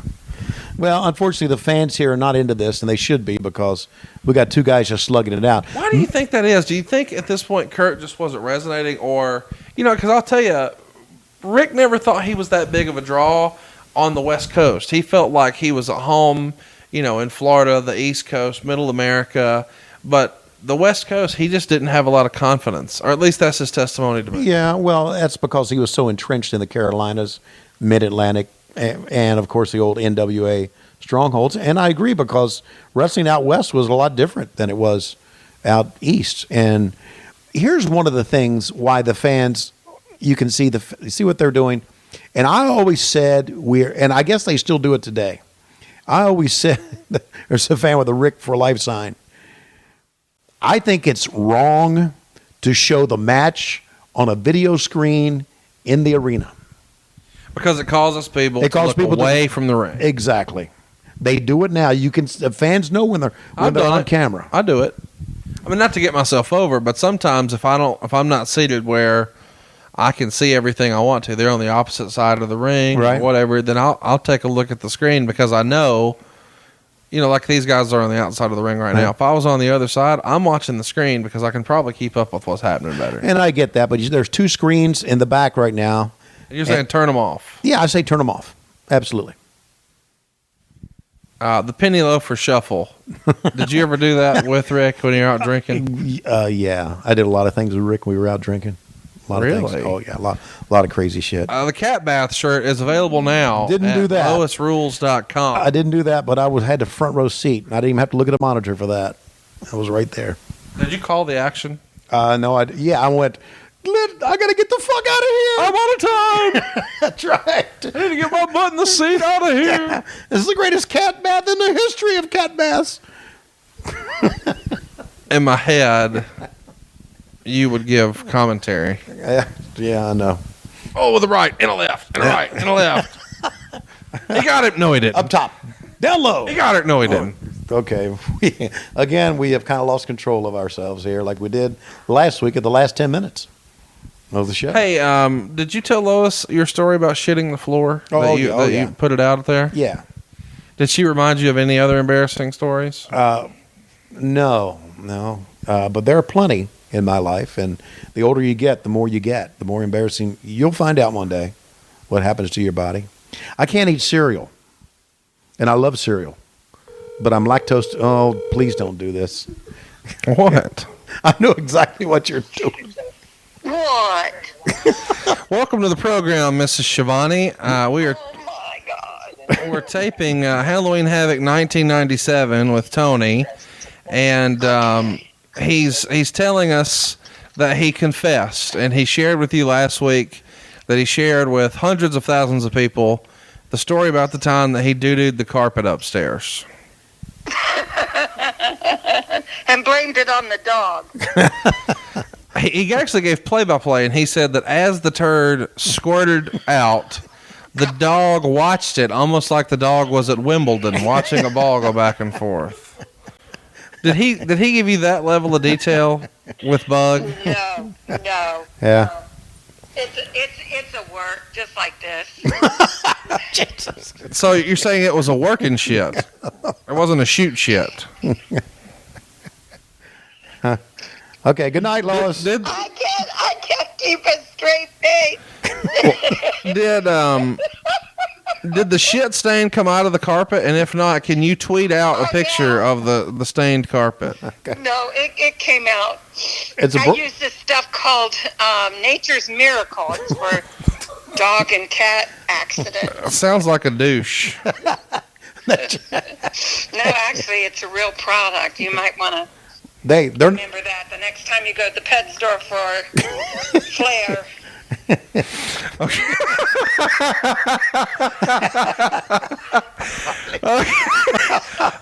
Isn't that what you're doing? holy shit. Okay, Laris. Have a nice night. Well, thank you. Hang up on her ass. Oh my God. I don't know what just happened.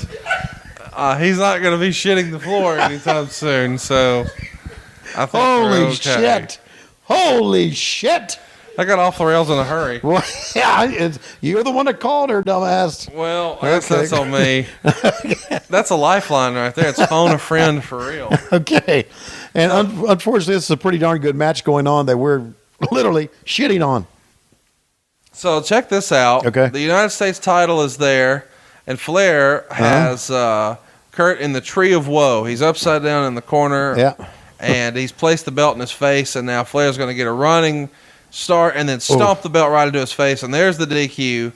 And of course, Curt is rubbing his face like crazy. Yeah. And the ref takes a bump because Flair punches him, and now he's attacking the upside down Curt. Attacking his face. And now they're going to send out referees that I never did like referees running out.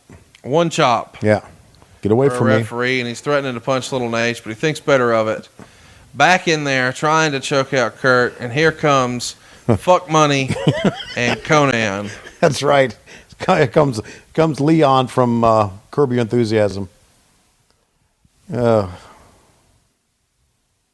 Well, would you call this a crazy scene right now? Well, they're certainly trying to sell that this was a personal issue for Rick, that Rick didn't care about the belt, Rick didn't care about winning. He wanted revenge for Curt smashing his face the prior month. So the revenge spot for getting your head slammed in the cage is the Tree of Woe with the belt slammed in. And, of course, on the way out, they're covering up Perfect's face to make sure that you can't see the extensive damage that this kick to the face with the belt has done. And then as we go to the back, we see Macho Man's got his sunglasses on now. He does, and he's chatting with Mark Madden, and let's get to what the Observer said about the match. He gave it a star and 3/4. He says Hennig was okay here, but nowhere near the level he's been in recent Nitro matches. And Flair threw some hard chops, but looked slow in reactions.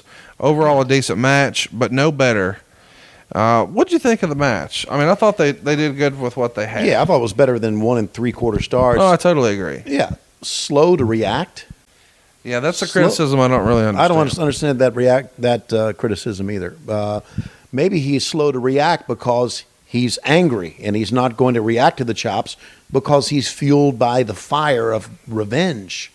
Your fellow podcaster is on screen now, Mr. James J. Dillon. Yep. He's going to be here, and he is reiterating that even though Bischoff and Hogan think they run the show, they don't. He does. Yep. And the main event of Roddy Piper and Hollywood Hogan inside a steel cage will be happening despite whatever they say. And Gene is really driving this one home, man. This is Gene Anderson or Gene Okerlund at his best right now.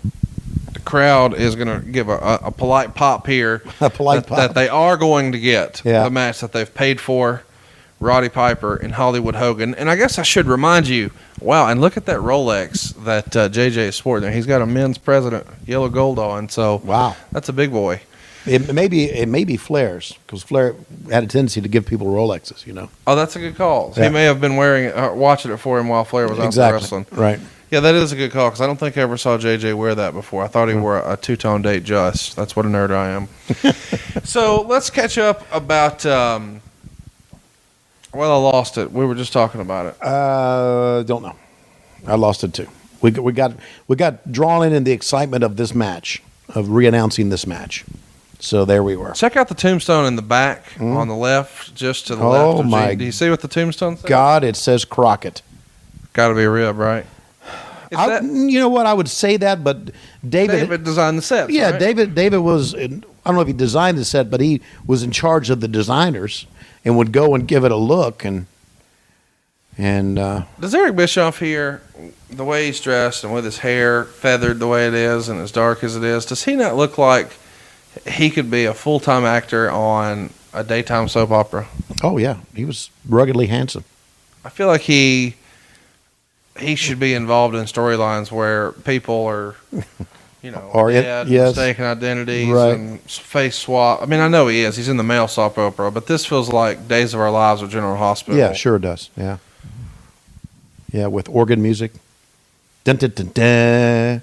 Dun, dun, dun, dun. Something I noticed when the credits roll here, Dun, dun, dun, dun. David F. Crockett. David F. Crockett. Yeah, so there's a rapper named Lil Wayne. That the kids call him Lil Wayne. Are you familiar with Lil Wayne? Yes, I've never listened to his music, but I know what I'm talking about. So, Well, they refer to him as Wheezy and Okay. Toonchi and a bunch of other nicknames. Uh-huh. Well, he used to call himself Wheezy F Baby. okay. Do you think that the F in David F. Crockett is for similar reasons? No, David's middle name is Finley, and he wrestled. You know, That's he Finley wrestled. Crockett, right? He wrestled at That's a Dave time Finley. as David Finley. Yeah. Yeah. So So there very you go. early in his career. right. Now, here's something I noticed when I saw this. During this scuffle with JJ and Eric Bischoff, a piece of paper flew onto a pyro set there because they were wrestling over a document that JJ produced. And I thought, boy, if they don't pick that up before the next guy comes out and they accidentally flip that pyro on, there's going to be some shit go down right there. Yeah, maybe. And then, of course, immediately later, it's gone. Did you guys have some sort of like stage hands who would help run that stuff in and out? we had a bunch of stagehands who were responsible for that. Absolutely. So here's Larry Zbyszko on his way to the ring, also sporting a Slim Jim Halloween Havoc polo. No rings, no watches, which makes you think there's going to be some physicality, right? Yeah, exactly. It feels And- like if there wasn't, he'd be sporting it. But That's a good call there. so on his way to the ring, I guess we should ask, how much did Larry Zbyszko enjoy Vegas? In my head, this feels like his second favorite town. Yeah, you know what? I know that he liked blackjack. He liked playing blackjack, but Larry didn't like parting with his money. No, He would play a little bit, and then he'd say, Golden Throat. That's it. I've done enough. And he calls you Golden Throat? Golden Throat. That was his nickname for me. Golden Throat. How are we just now hearing this? I thought I told you that earlier. Silva, let's get cracking on a Golden Throat T-shirt because that has lots of opportunity. We need that in women's I used to go, Living Legend, and he'd go, Golden Throat. So out comes Scott Hall and his outsider gear, Yep. and he's seconded by one of the most underrated performers in the history of the business, No Mr. question. Sean Waltman. Yeah. He's wrestling here, of course, as 6, and it'd be interesting to know how old Waltman was in 1997, but I'm sure that he was a young man. And Scott Hall here is at the top of his game. Of course, he's kind of set the wrestling business on fire about a year and a half prior when he shows up on WCW Nitro. And I've read that he felt a great debt of gratitude to Larry Zbyszko for, quote-unquote, putting him through when he was early in his career. That's He had right. an opportunity to work with Larry. He felt like Larry took care of him. He did. And Scott was very loyal for that. So whenever Scott had an opportunity to work Larry into one of his angles, now that the roles were kind of reversed and Scott had some stroke, he looked out for Larry. Yeah, he did. And it became a very sound angle for us because Larry did a good job of, disparaging Scott on TV. And because Larry was one of our commentators, it all really worked. So, yeah, I agree with that. Our Mexican math team has told me that Six is 25 years old here. Okay. Isn't that something? Wow. I mean, that's awfully young when you consider, the age of the guys who are on the main roster now. It feels like you've got to be pushing 30 to get a prime spot on the main roster. And what a genetic freak Lex Luger is on his way to the ring here, posing for the pyro. Luger looks about as good as a human can look here, and he's just 2 months out of a world title run here when he famously beat Hulk Hogan on Nitro in August of 97. We're just 2 months after that here, and he's working near the top in a featured spot with Scott Hall, but it feels like that he's nowhere near the title picture at this point. Yeah, I agree with that. And let me ask you if it's well documented here, and was Six unable to perform here? I just think that they had... Why wouldn't we use him if he can perform, a guy that can perform like that? Why wouldn't we use him in our number one pay-per-view? It's a great question, but I believe it's because they didn't want to just throw him out there with Jericho, and they just didn't have anything for him. And, I don't know. To me, maybe the answer is the booking committee. Yeah, I guess the booking committee. Okay. To me, I know that they wanted to do something to advance the Sonny Ono storyline, but I could have done without that and instead had Sonny Ono sit in the front row with Yuji Nagata or something. Yeah, and let's see Waltman tear it up with Ultimo I agree. Dragon. But, Sonny and Eric were very tight.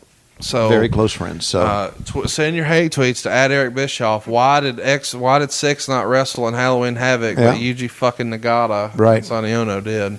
And Gedo, in fairness, even though he's a big star now and has a big role in wrestling, at the time he was not a name that people recognized. No, he was just an Asian guy in a yellow suit. So the toothpick becomes an issue here for Larry Zbyszko, and they get to do the toothpick in the eye spot with Scott Hall.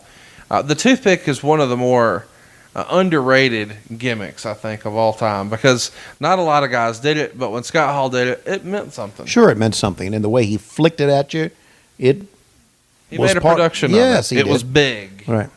It's sort of like the old way that, Lawler used to reach in his trunks and pull out the chain. He would be very dramatic about it. He wants the people in the back row to see what he's doing. Well, again, it goes back to this. We've said this before, and it's worth repeating right here. Scott Hall was one of the great performers that we had in the business at this time. Look at the shape and condition he's in here. He's a lot taller than I think a lot of people even recognize. Right. He's probably legitimately 6'5" or better. And I don't think a lot of people realize that. I think a lot of people think he's probably more like 6'2" or 6'3", but he's probably 6'5". I know he's built at 6'7", I think. But he's a big dude, and it feels like he's a guy who, if you wanted to have a conversation about performers who should have gotten a world title shot or a world title run, Scott Hall would have been on the list had it not been for maybe some outside of the ring issues. Yeah, maybe so. And a Scott Hall that could perform would have been a hell of a world champion. Because they always said, the money was when the world champion was a heel, and he was a tremendous heel. We should mention that this pay-per-view was actually pretty well received. It got 48% thumbs up, 41% thumbs down, and 10.5% thumbs in the middle, according to the Wrestling Observer Reader Poll. It was indeed a sellout. You had 12,457 fans on hand. Of course, we're inside the MGM Grand Garden Arena, which is an arena attached to the MGM Grand Casino. This is the same venue where all the big fights happened at the time. You would have seen Evander Holyfield and Mike Tyson fight here just a handful of months prior. All the big boxing events. Of course, tons of the early UFCs were here. And it has a big event feel anytime something happens at MGM Grand. Do you recall, as part of the cross promotion that the hotel was doing, when there was a big fight at MGM Grand, they cover the blackjack tables promoting the event, and they had special chips. Were there WCW chips or blackjack covers or anything like that? No, there was a big sign outside. Sure. But there were no chips or anything like that. Do you know if the hotel offered any sort of travel packages or something like that where if you book a room to stay here, for this many nights, you get this much off tickets or some such. They did have some travel packages, I know. Now, I'm not so sure the first time we did it, because we were there multiple times. Right. But on down the road, they did offer it. I should mention, too, when we're saying 12,457 fans are here, 10,138 fans actually paid. This is an incredible gate, guys. $297,508, which is a lot of money for a WCW pay-per-view. Yes, it is. Now, a lot of you are going to hear, well, man, that means they gave away like 2,300 tickets. We should mention that in Vegas, paper doesn't mean usually what it means in other markets, because a lot of times you'd have what's called casino buys. So the casinos would come along, and as part of the promotion, in exchange for a better deal on rent or security or just part of the deal, they get a great deal of the tickets, thousands of tickets in this case, maybe, for their high rollers, to give away to high rollers. Sure. As promotional tools.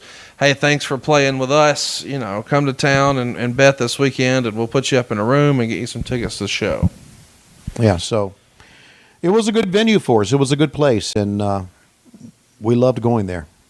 We should mention here that this breaks the all-time record for WCW. It was set earlier this year at a Nitro in Boston, but the record would be broken a week after this, just with pre-sales for World War III in Auburn Hills. So WCW is on absolute fire, setting a record earlier this year in Boston, breaking it here, and then breaking it again just 1 month later. A lot of this has to be credited with the NWO and the way they were booking Sting, does it not? Yep, a lot of it was that. And a lot of it was the fact that we had Hogan and we had Flair and the Outsiders. And, of course, I guess we're saying the same thing. $102,000 in merchandise sales here. So quite a big show. And this is much bigger even than the year prior, just as a matter of comparison. They did a $224,000 house the year prior, so $75,000 more at the gate. They sold 8,300 tickets the year before, so about 1,500 more tickets sold. So it's a big deal, especially when you consider the other metrics like merchandise. Merchandise in '96 only did $69,000. 102,000 here, Tony. Well, let me ask you: shouldn't have been more? Is that a good number? I'm not a merchandise guru. Well, this is at a time you got to remember where you guys, a year prior to this, were doing $30,000 houses as a good house. Right. So it probably should have been more, but I don't think anybody at this point had really gotten their arms around how big wrestling had become. It happened so quick that it was almost like you blinked and you went from, we've got to cut guys to save costs, to holy shit, we're making more money than ever. And it happened that quickly. I know. And it just goes to show you that one good idea can just reinvigorate the entire business. And it feels like that happened here with the NWO. And then, of course, for the WWF, the Stone Cold Mr. McMahon character just took it to another level. Well, and then, of course, in a flash of a blink of an eye, we were back down in the shitter again, too. So, yeah, it really is, a lesson for all businesses, what happens with WCW here, how quickly you come up, and then, unfortunately, how quickly you can come down. Yeah, no question. We should also mention that the business has a lot of controversy at the time. A few weeks prior to this, 3 weeks to the day, in fact, they had bad blood, and that's when Brian Pillman passed away. Brian Pillman is somebody who was a mainstay in WCW, and then, of course, had become one in the WWF. He had a stint in ECW. He'd been everywhere, done everything. What type of impact on you, the locker room, the boys, the office, do you remember Brian Pillman's death having? Because there's a rumor that around the middle of the month, I guess a couple of weeks prior to this, or at the Nitro in Tampa, Bischoff held a meeting for all the boys and said something like, he's not naive enough to think there are no drugs in WCW, but he hasn't known of anyone who has any problems. But if they have any problems, to come forward and speak up, and the company would take care of the wrestler and treat that problem like it was an injury. And he brought up all the wrestlers that had been paid while they were hurt on the job.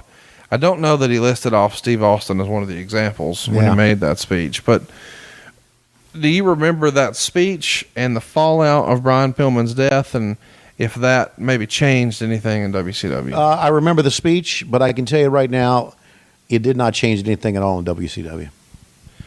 Do you recall ever seeing or hearing about drug use in the company? I never saw drug use in the company, but are we talking, what type of drug use are we talking about? Steroids? We're talking about anything you want to say. Marijuana? I mean, look, I hung out with the Horsemen in the day.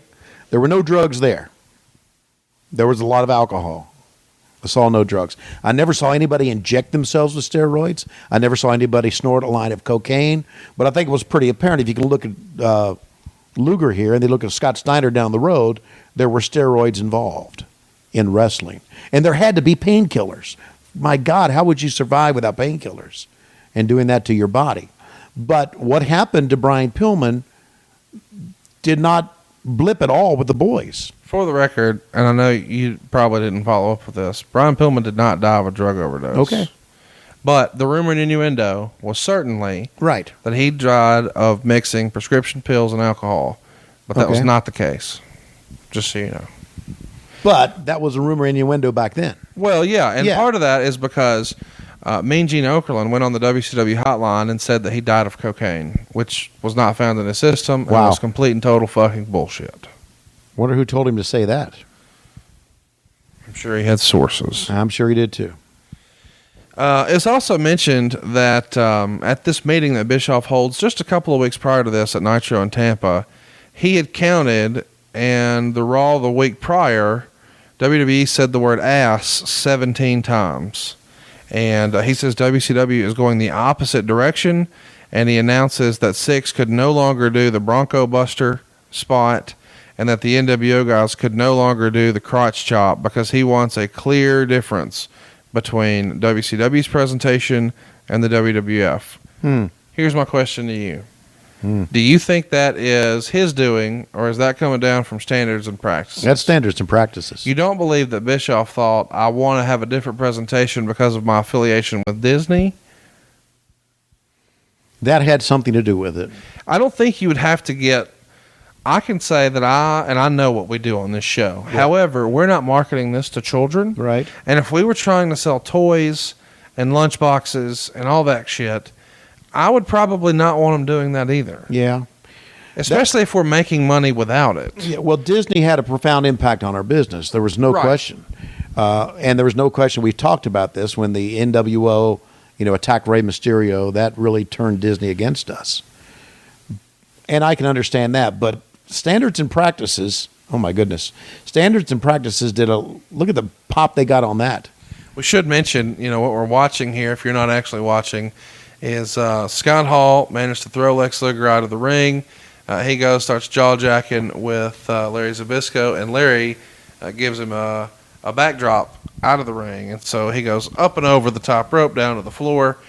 Now, Bischoff is coming to the ring, and Larry puts the boot to him and starts a double count out, and the crowd is all behind Larry. So Larry is getting lots of love from the crowd. He's in Larry land. Yeah, he's in Larry land, and he's completely over because he was a great commentator. He was a shooting great commentator. Not only that, Larry was a great veteran at this time. So Disney did not continue their love affair with you guys. Not after that thing had happened on WCW Monday Nitro. How much attention was paid to the website at this point in the company? I know you guys started to try some things where you did like audio play-by-play of major house shows and such.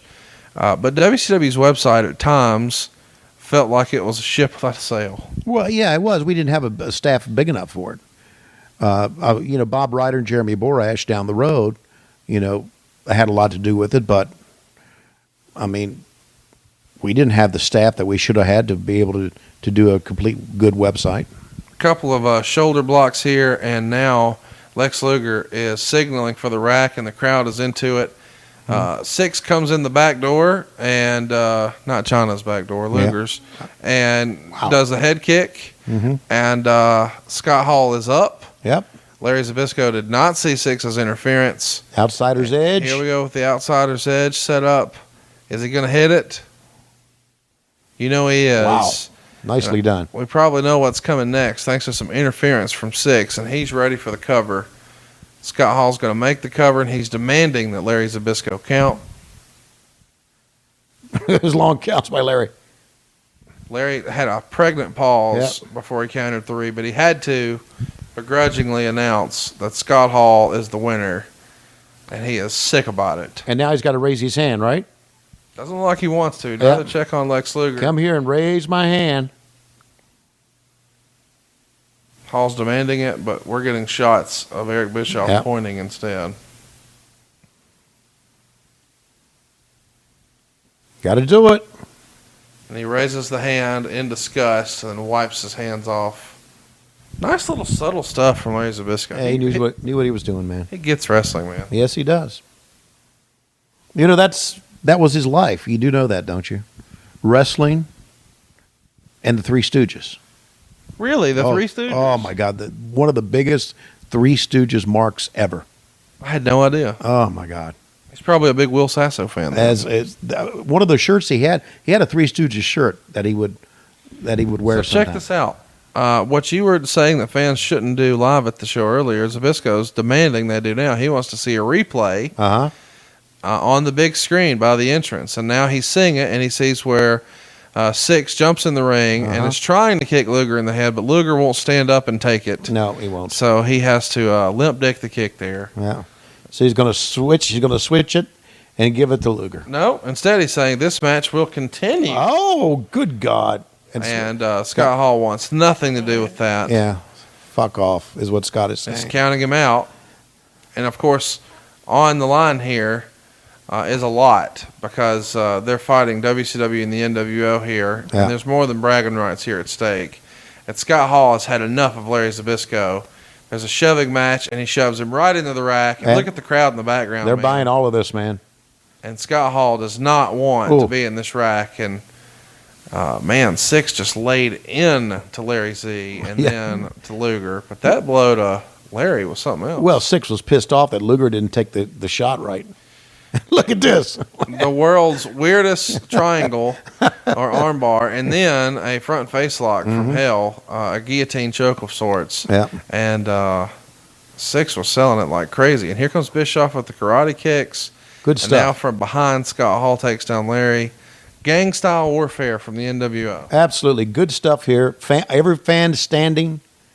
I know a lot of them are looking at themselves in the video screen, but good stuff here. I think people are really intrigued by what's going on. I mean, people, they recognize that Larry has a good storyline going here. Yeah. And they want to see what's going to happen. Back leg front kick by Bischoff, and he poses on Zbyszko. And great heel finish here, it really is. And we're setting up, clearly, Larry Zbyszko versus Eric Bischoff at some point down the road, which I'm sure we'll cover. But it's a nice way to sort of transfer the heat, so to speak, from Larry and Scott Hall to Larry and Eric Bischoff. Yeah. So I liked it. I like the finish of this. What did it get? What was the rating star it got? It got something 3/4 something. I love that you're obsessed with the quarters. Well, I am because it's stupid. They went 13 minutes and 2 seconds. Yeah.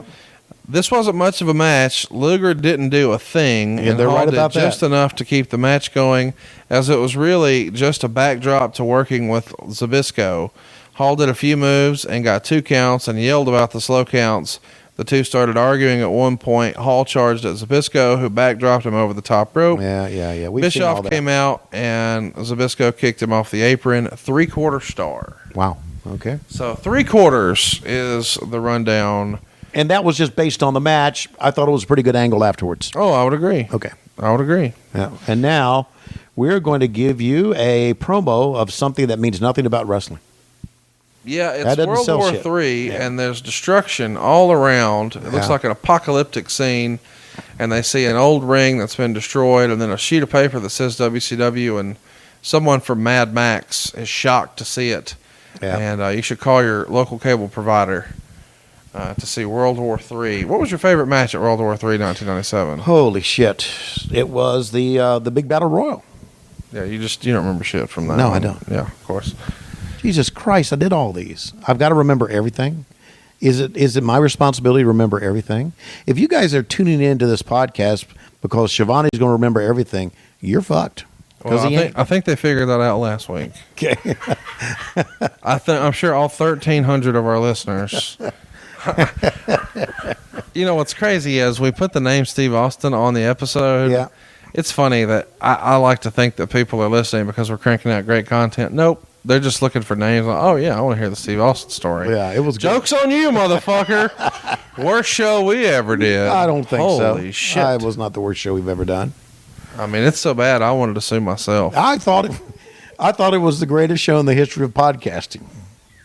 Well, that sounds about right. Okay. You're championing the turds. Here we go. Okay. So here's Elizabeth sporting her NWO shirt. Let's hear about her. Get it, Klondike. Get it. Elizabeth was such a sweetheart.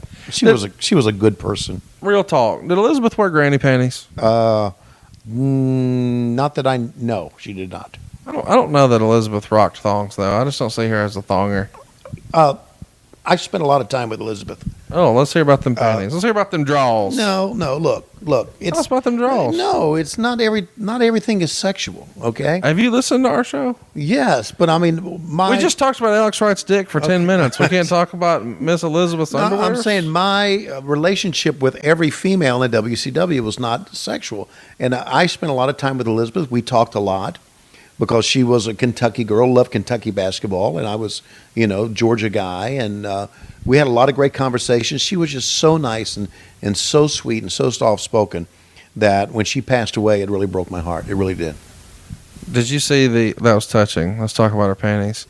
Did you see the SummerSlam where she took our dress off to reveal that she had on red bloomers? Yeah. I feel like she wore that every day. You're saying nay? Well, I'm not saying nay because I don't know no. What do you feel about, you know them both. This is ugly, and we shouldn't say this, but a lot of people say it. But, fuck it. Nobody's listening at this point in the show anyway. Bullshit, they're not. Chat me up. Do you think it was fair that people blamed Lex Luger for Miss Elizabeth's demise? Yes. You think it's fair? I think it's fair. Wow. I was going to go the other way and say I didn't buy that. So chat me up. Why do you think that that's fair criticism? Because of the things that I've heard. And I'm not going to talk about rumor and innuendo when it comes to someone's death. But I've talked to enough people that I trust, that I know in the business and outside of the business, that makes me feel that it was his fault. And that's as far as I'm going to go with that. Well, I think we can roll credits right now. They had to hang in there a couple hours to get to it. But let's take a look at two very good performers here. Let's mention, too, this is the feud of the year for 1997. No question. What a show we've had so far. Right now, I know we're just kind of glossing over it because we went through the Liz stuff. We've got Diamond Dallas Page with his ribs taped, and he's taking on the Macho Man Randy Savage, who's decked out in all of his very best Snap Into It gear in honor of Slim Jim's Halloween Havoc. But these guys started off the year, and the main event of Spring Stampede in 97, which was a hell of a show, is really what put DDP on the map, and they feuded through the rest of the year. And here we are at Halloween Havoc, the biggest show of the year, and it makes sense that they're working together here. This feud, in my opinion, made DDP. Wouldn't you agree? It made DDP, and DDP will say that the Macho Man Randy Savage made him, turned him into a big star. It's kind of funny, you look back at the very beginning of this year, and that's when you would see the Nitro at the Dome in New Orleans. That's when the Outsiders offered an NWO shirt to DDP, and he refused it and dropped a diamond cutter on Scott Hall and got out of there. But that moment was sort of the catalyst for his 1997. But what cemented him as a main eventer and a top performer in the business is working with the Macho Man. Right. These guys... The Macho Man was a pro. I mean, he really was. He knew business, and he knew what it'd take to get people over. And he was one of the... Gosh, man. I can't say enough about what he meant to the business. What he meant to WCW. I mean, yeah, Hulk Hogan meant a lot. Hall and Nash meant a lot. But having the Macho Man here with us, obviously it meant a lot bringing Slim Jims in. But he was just a professional. It's a weird time in the business here because you've got so many people kind of moving up and down and all around. DDP is being elevated to the main event, and Jeff Jarrett, who just tried his hand and had a year run here with the company, he left, and now he's on his way to check out the WWF and see what he can put together over there. Did you think that Jeff's first run in WCW was successful? No, I did not. Why do you think they missed it here, but he had such a different run when he came back the second time? Is that just his friendship with Vince Russo? That's exactly what it was. And I could say booking committee here, and then he would say, "Oh, going to," but it was booking. It was how he was positioned by creative at that time. Now let's talk about that. Let's go a little deeper. Do you think that is because Bischoff didn't see anything in Jarrett, or do you think it was just politicking from other performers who wanted to kind of jockey for position, and they just had seniority or Bischoff's ear more than Jarrett did? I'd like to think it was because of Bischoff, but reality sets in and lets you know that politicking was big back at this time. It really was. And politicking backstage is probably one of the things that ruined our business. And so, yeah, it's the guys politicking for a bigger spot was what it was. Having Eric's ear. I should mention a week prior to this, it's another record-setting week for WCW Nitro and pro wrestling in general when Nitro drew its largest audience ever for an opposed show with a 4.54 rating. Just an absolute monster rating. So business is on fire here, and even little old ECW has become the little engine that could.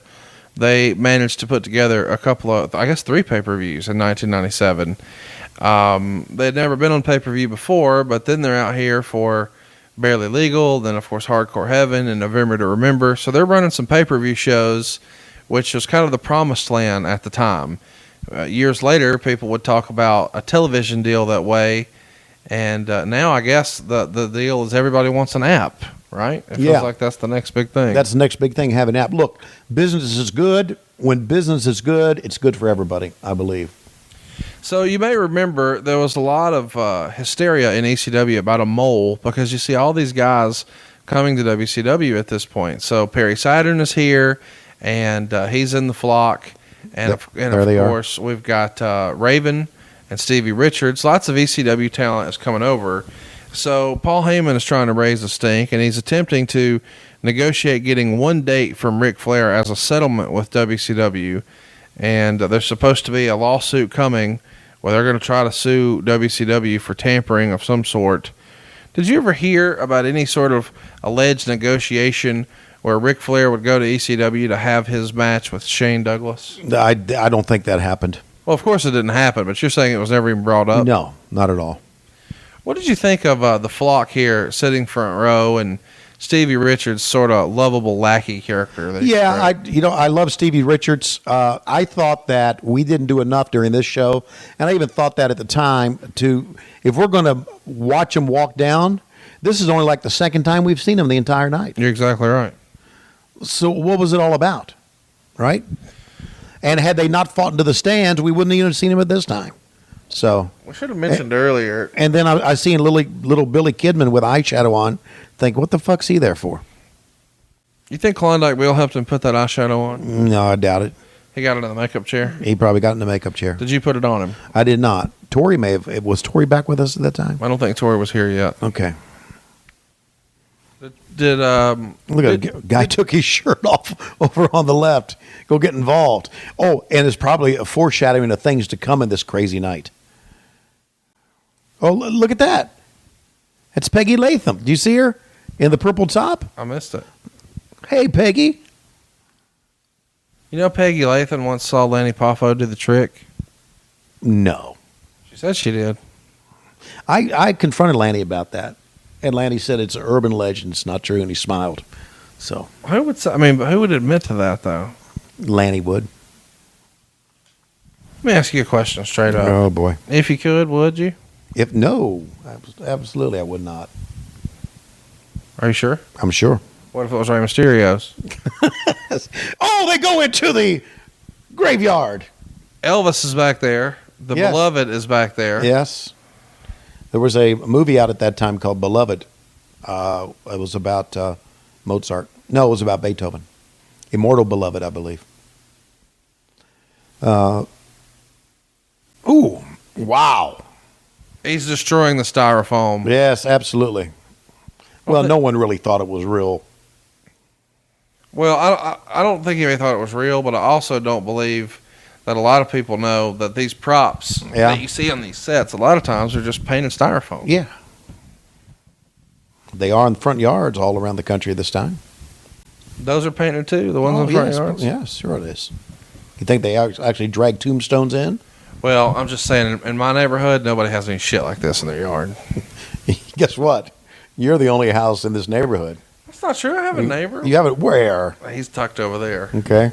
It's just always, you usually leave in a hurry, like you're fleeing a crime scene when you leave here. I have one neighbor. Hills it is. Swimming pools. Movie stars. I feel like you're calling me a hillbilly. No, here. I'm not. I'm just telling you that your house is as big as Jed Clampett's. Oh, my God. Listen to you. It is. That's rumor and innuendo. Okay. Live in a modest home on a meager hill. Listen to you. Set a spell. Take your shoes off. Y'all come back now. Yeah?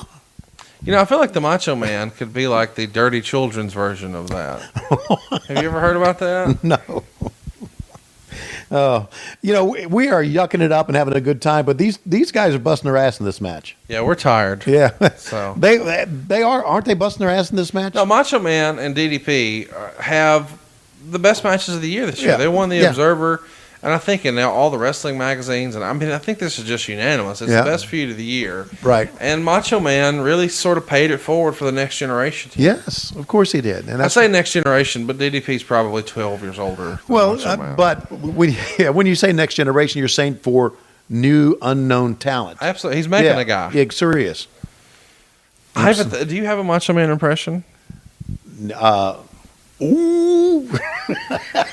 Wait a minute, my hernia's I feel like either my hernia's stuck or something fell out of my ass there. it sounds like something was going in. And you're like, ooh. It's the Ned Beatty deal right there. Oh, I think a hemorrhoid fell out of my ass when I did that. Hey, let me ask you a question. Who had the biggest hemorrhoids in wrestling? Wow. Well, I never did go up and check everybody's asshole, but I The fuck is going on? I can tell you this. There was a couple of guys that I would go around, okay? What? And there was a couple of guys I would go around and I would What? reach up in their ass, What? okay? And I would pull out the stick that was stuck up their ass and smell it gently, let them know that their shit didn't stink. Look what's happening right now. Macho Man is beating up Jackie Crockett. Oh, my God. Was that Jackie beat up? I guess Yes. it was. Let me ask you this. That's a very expensive piece of equipment, so I've got to think that's a gimmick camera right now. Oh, it's got to be, Yeah. of course. Because Macho Man, if he knew it was coming out of his check, would not be doing this shit. No, he would not be. Not at all. So, this whole smelling sticks and asses thing. Oh, wow, I need to go back to that. Can you name It's a some- joke. It's a Lewis Black joke. Okay, all right. So you're ripping people off now, too. Well, yeah. Okay. The hell? So, Okay. he had a lot of hair, but it wasn't on his head. That was the little dirty deal. That kind Okay. of look. What Check is- this out. Look at this. How Wow. would you describe Wow. what you just saw? Miss Elizabeth topped up on the apron. Yeah. She had a party tray from Party City. Yeah. Plastic. And a plastic tray. and And she Mickey's- smashed it right over Mickey J's head. He sold it like he died. That was a hell of a sell job for Mickey, buddy. The off switch for a professional wrestling referee is apparently right in the back of the head. Wow. If you just touch it with plastic flatware, down they go. Fuck. Down goes Mickey! Down goes Mickey! Oh, who's got- Down go! That is a thong You're not or kidding. it is. unitard. Okay. Um, That's a tea Kimberly. bag. Yeah. Whoa. I think it's a full adult onesie. Okay. Yeah, it's an okay. adult onesie. Either that or that thong goes all the way to her boobs. Okay. So And her and Elizabeth going at it, and people are going they're crazy. having a hair match. They're taking Yeah. it straight to the Gold Club. Which, by the way, was closed down in Atlanta. Ever hear any good stories about the Gold Club in Atlanta? Oh yeah, Feels like that would have been a hot happening spot. yeah. Well, I think I heard Patrick Ewing had his Dikembe Mutombo worked on him. Yeah, Eric was really involved in the depositions and all of that. He was a patron. Yes, he was a patron. Oh, you've heard all that. Those depositions have been made public. And I'm not going to talk about them. I know you want me to talk about them, but I'm I not. didn't say anything. You brought it up. You're looking at me that way. Hey, you reckon DDP did the yoga before this match? No, I When don't did the think yoga so. start? No, the yoga started much later. Really? Yeah, I think. I thought he was doing something like this even here. You're saying maybe 99, 2000 that it started? It could have been, yeah.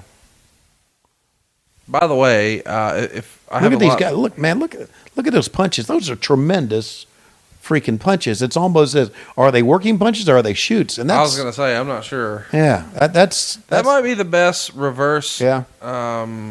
atomic drop I've ever seen. Oh, It's not the best pancake flap or whatever that's called. there you Is go. that a pancake pile driver? Is that what they call Yeah, that? it's called a pancake team. Yeah. Yeah. We would say pancaked. Oh, my goodness. Tried the diamond cutter and he held on. That's actually pretty smart. Yeah, of course it is. I like that as a counter Yeah. to not let him get the full move because of it. Do you think that chimpanzee-like is the right way to describe Macho Man's hair? No, not at all. Like No. the way it's just scattered around that Yeah. one spot and he's got the bald spot. Okay. It feels very chimpanzee-like. He looks very Jesus-like to me. Did you just compare the Macho Man to our Lord and Savior Jesus Christ? In a way. He's got a beard, mustache, long hair. I don't Okay. think he died of a heart attack. I don't think it was our sins. Oh, boy. And he slipped off of the rope, but still connected. Can you imagine if Macho Man was your pastor? He's giving you communion. Oh, yeah, snap into it. You know, that would make sense because they give you the... Here's the body and blood of Christ. Oh, It's the blood of Christ. Yeah, a little cup of coffee in the blood of Christ. You know what? We're going to hell. We are going straight to hell. I got to go to confession this week. I am so sorry to all of my Catholic friends. You double down for me. No, I say your name and lightning would strike the confession booth. I pretend I don't even know you on Saturday mornings. Okay. Where were we here? Oh, Well, we were talking about Macho Man as a pastor. Macho Man, very Jesus-looking face. Both guys are doing a tremendous job of selling what has happened here so far. Really. And so here we go. We've got the body slam to set up, and you know what's coming. It's a Macho Man staple. He's going to make his way outside the ring. Because he slipped the first And time. he's going to start climbing to the top rope. Yeah. And I think everybody who's watched wrestling before is ready for what's coming. It's the Macho Man elbow drop off the top rope. Can Raise he your make hands. it? Will he connect? There you go. Wow. Right in the point Yep. of the chest. The point of the elbow driven down into the chest Into of the- Diamond Dallas Page. And Nick Patrick, or Kenny Powers as it were, Uh-huh. is counting. Both men are down. This could be almost a last man standing match. here, Tony. It really could be. And now he hit the ribs that had been injured in the prior match. Macho Man got to his feet. He's down to one knee, and the count continues. I'm digging this, guys. Absolutely. I'm digging how these guys are selling all this stuff. One of the better matches on the card for sure. Yeah. Into the rope he goes, picks him up, and of course the ref bump. and a diamond cutter out of nowhere. Yeah. Of course, the Macho Man went to pick up DDP for a body slam Yeah. as he rotated him. DDP's feet hit Nick Patrick. Yeah. Diamond cutter was the reversal.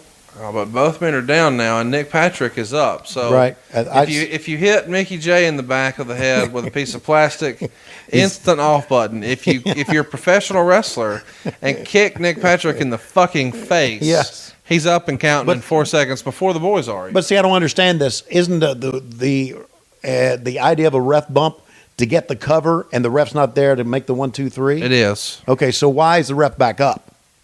So why? In other words, why the ref bump? The No, ref bump made no sense here. Am I right? No, I get it. You Yeah. normally get mad when fans suggest shit like that, but I guess it's okay when you do it. Okay. Oh, he kicked him in the nuts. And of course, this was probably the beginning of a million nut shots to come in WCW. A million. We Well, overdid we saw it. extensive nut shots with Alex Wright earlier. You were fascinated with the nut shots. Okay, that was a camera shot of a nut. This is a nut shot. shots of nuts as opposed to nut shots. Right. I got you. And now It's Sting! Oh, my God! Sorry, that's just kind of reacting there. Sorry about that. And Sting, quote unquote, rears back And hits him with a rubber baseball bat. and hits DDP as him in the ribs, the taped up ribs, with I guess a rubber baseball bat. Yes. Did you ever play with the rubber baseball bat? When I was younger, yeah. Played rubber baseball bat and played wiffle ball. Did you try to stick it anywhere? I did not. Okay. And now the fans are wondering, what the hell does Sting do? Has he become a member of the NWO? Not sure. Now, did you think that was really Sting that came down? How did I sell it on the match? Did I sell it like it was really Sting? You said you weren't sure. Okay, well, there you go. Then I wasn't sure. I like that you weren't sure if you were sure or not. Yeah. I'm not sure if I was sure. I'm not sure what I was selling there. I mean, Are you sure I wasn't sure if I was sure? oh, and there's a count out. Oh, no. So there you go. See, great Count out match finish. and lousy finish. You know, it's your WrestleMania and you're doing fucking countouts. Yeah. Randy Savage beat Diamond Dallas Page in 18 minutes and 7 seconds in what was billed as a Las Vegas sudden death match. Wow. Which meant it would only end with a 10 count on the mat. Page came in with his ribs taped up. 3 1/4 stars. Okay. What do you think Why of not that? 3.5 stars? Well, because it deserved a 1/4. Oh, Jesus. Let's ask you about Todd Pettengill. Did you ever hear about him or have any dealings with him from the WWF? Todd Pettengill? Yeah, he's an announcer for them.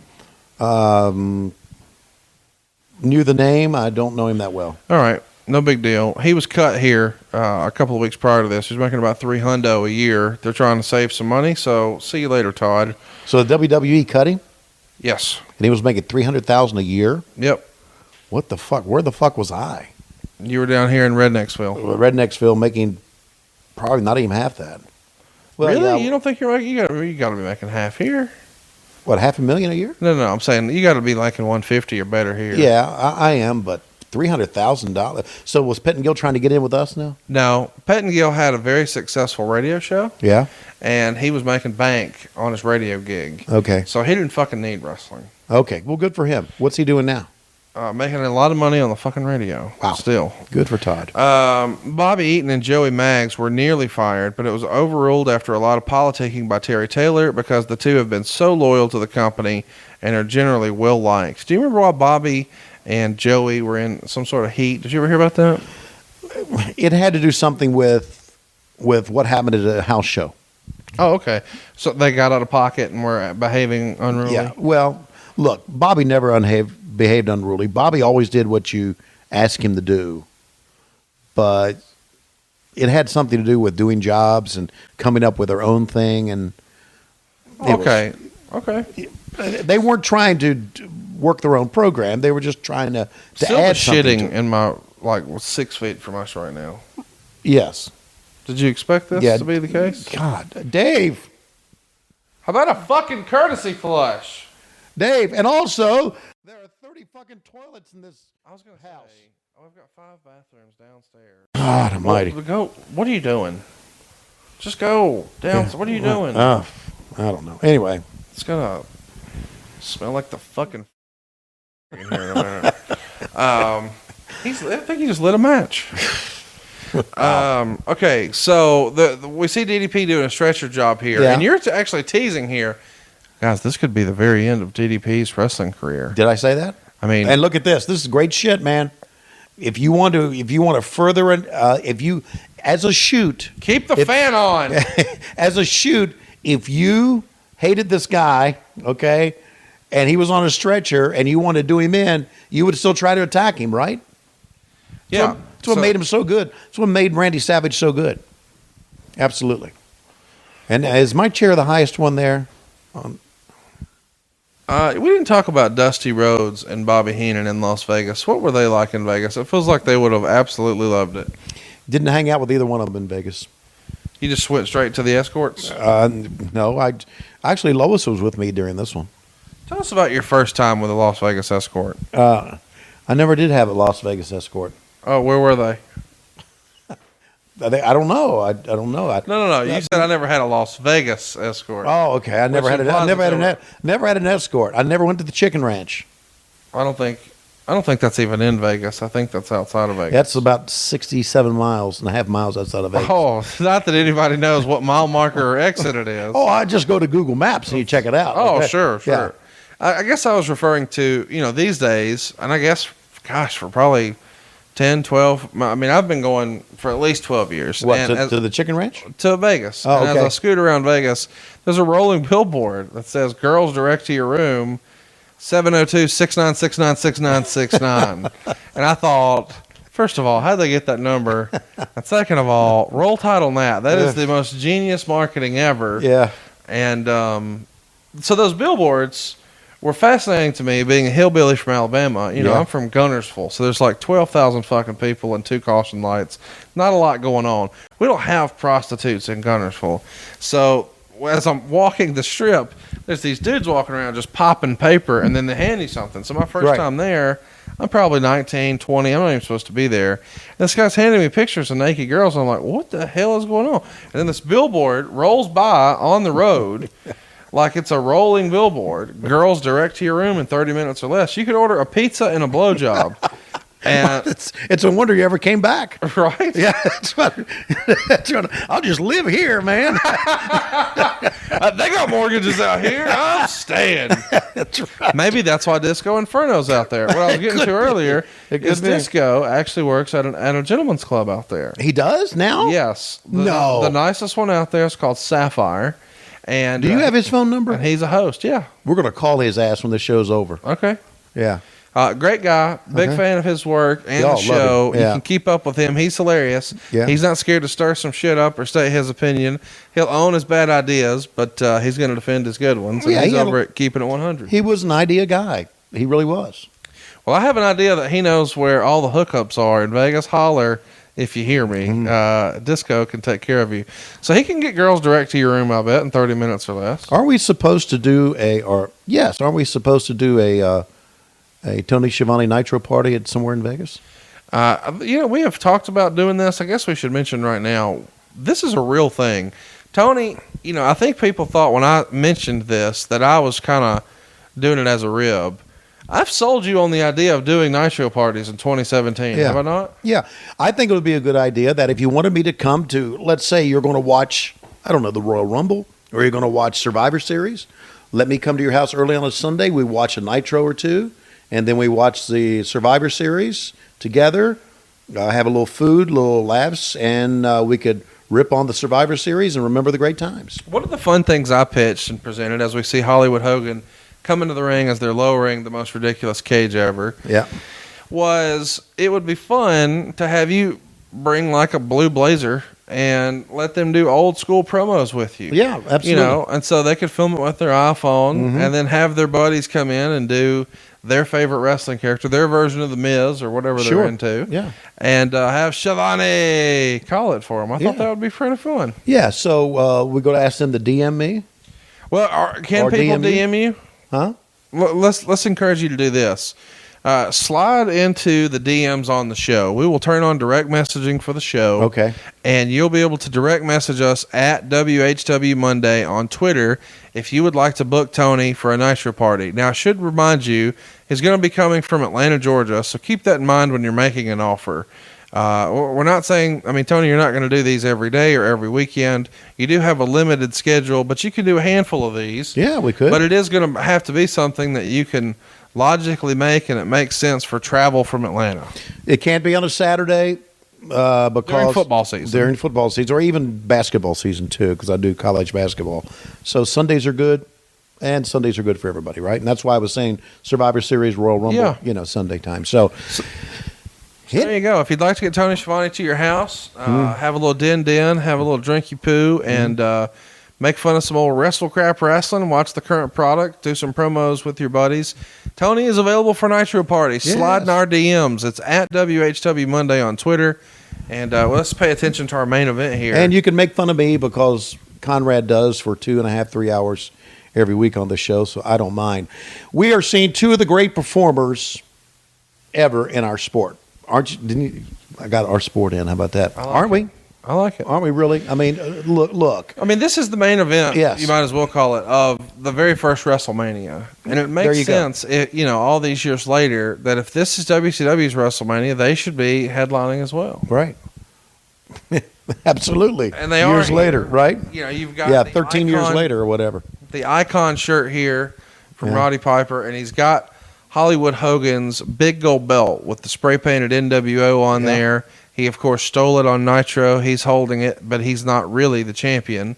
The pyro in the background, the giant skull, it's lighting up, and there's smoke coming out of the skull's nose, and the eyes are lighting up. I'd love to have that as a Halloween deck. I would actually keep that skull and put it in the front lawn here at the Conrad. Well, why won't Jackie Crockett get it out of storage and get it to me? Well, you know what? We'll call Jackie. As soon as we call Glenn, we'll call Jackie.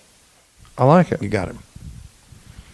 All right. So we're going to make a lot of phone calls. Jackie, call up. It's about jangles. Jackie. Hey, Jackie. You know I'm fucking doing that when we call him. Yes. Jackie. Hey, Jackie. You give me the Halloween Havoc skull or you jack me off.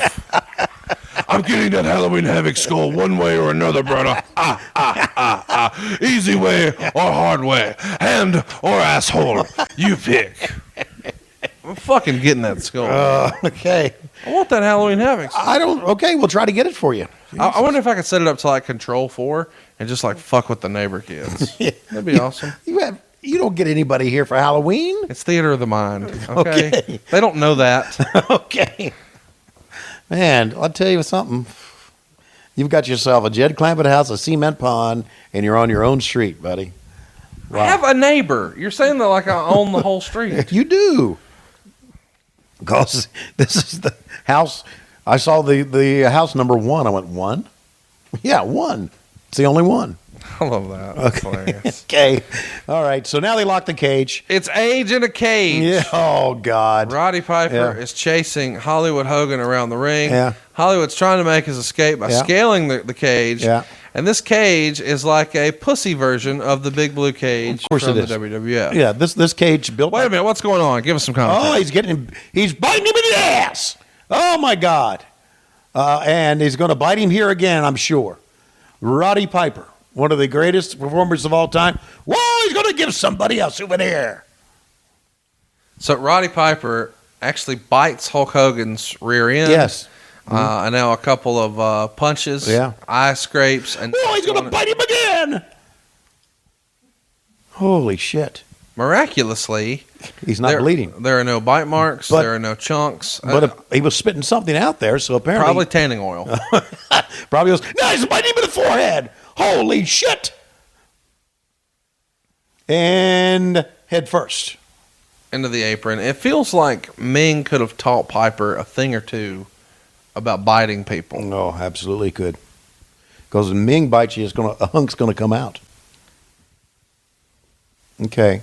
Lois ever take a bite out of Mr. Schiavone? No shit. Absolutely not. Feels like she's a scrapper. She'd take a bite out of a piece of fried chicken. That's about it. She likes her cock meat fried. Got it. Jesus. What? Meanwhile, back to the match. Roddy Piper pressure to the ears, chasing Hogan, who's rocking on the top. Hogan's thinking, I'm too old for this shit. And the WWF, on the other hand, is trying to present it as being too old for this shit. Oh, my goodness. Back they go, stomping all into the face of Hulk Hogan, to the throat. Roddy Piper's a possessed man.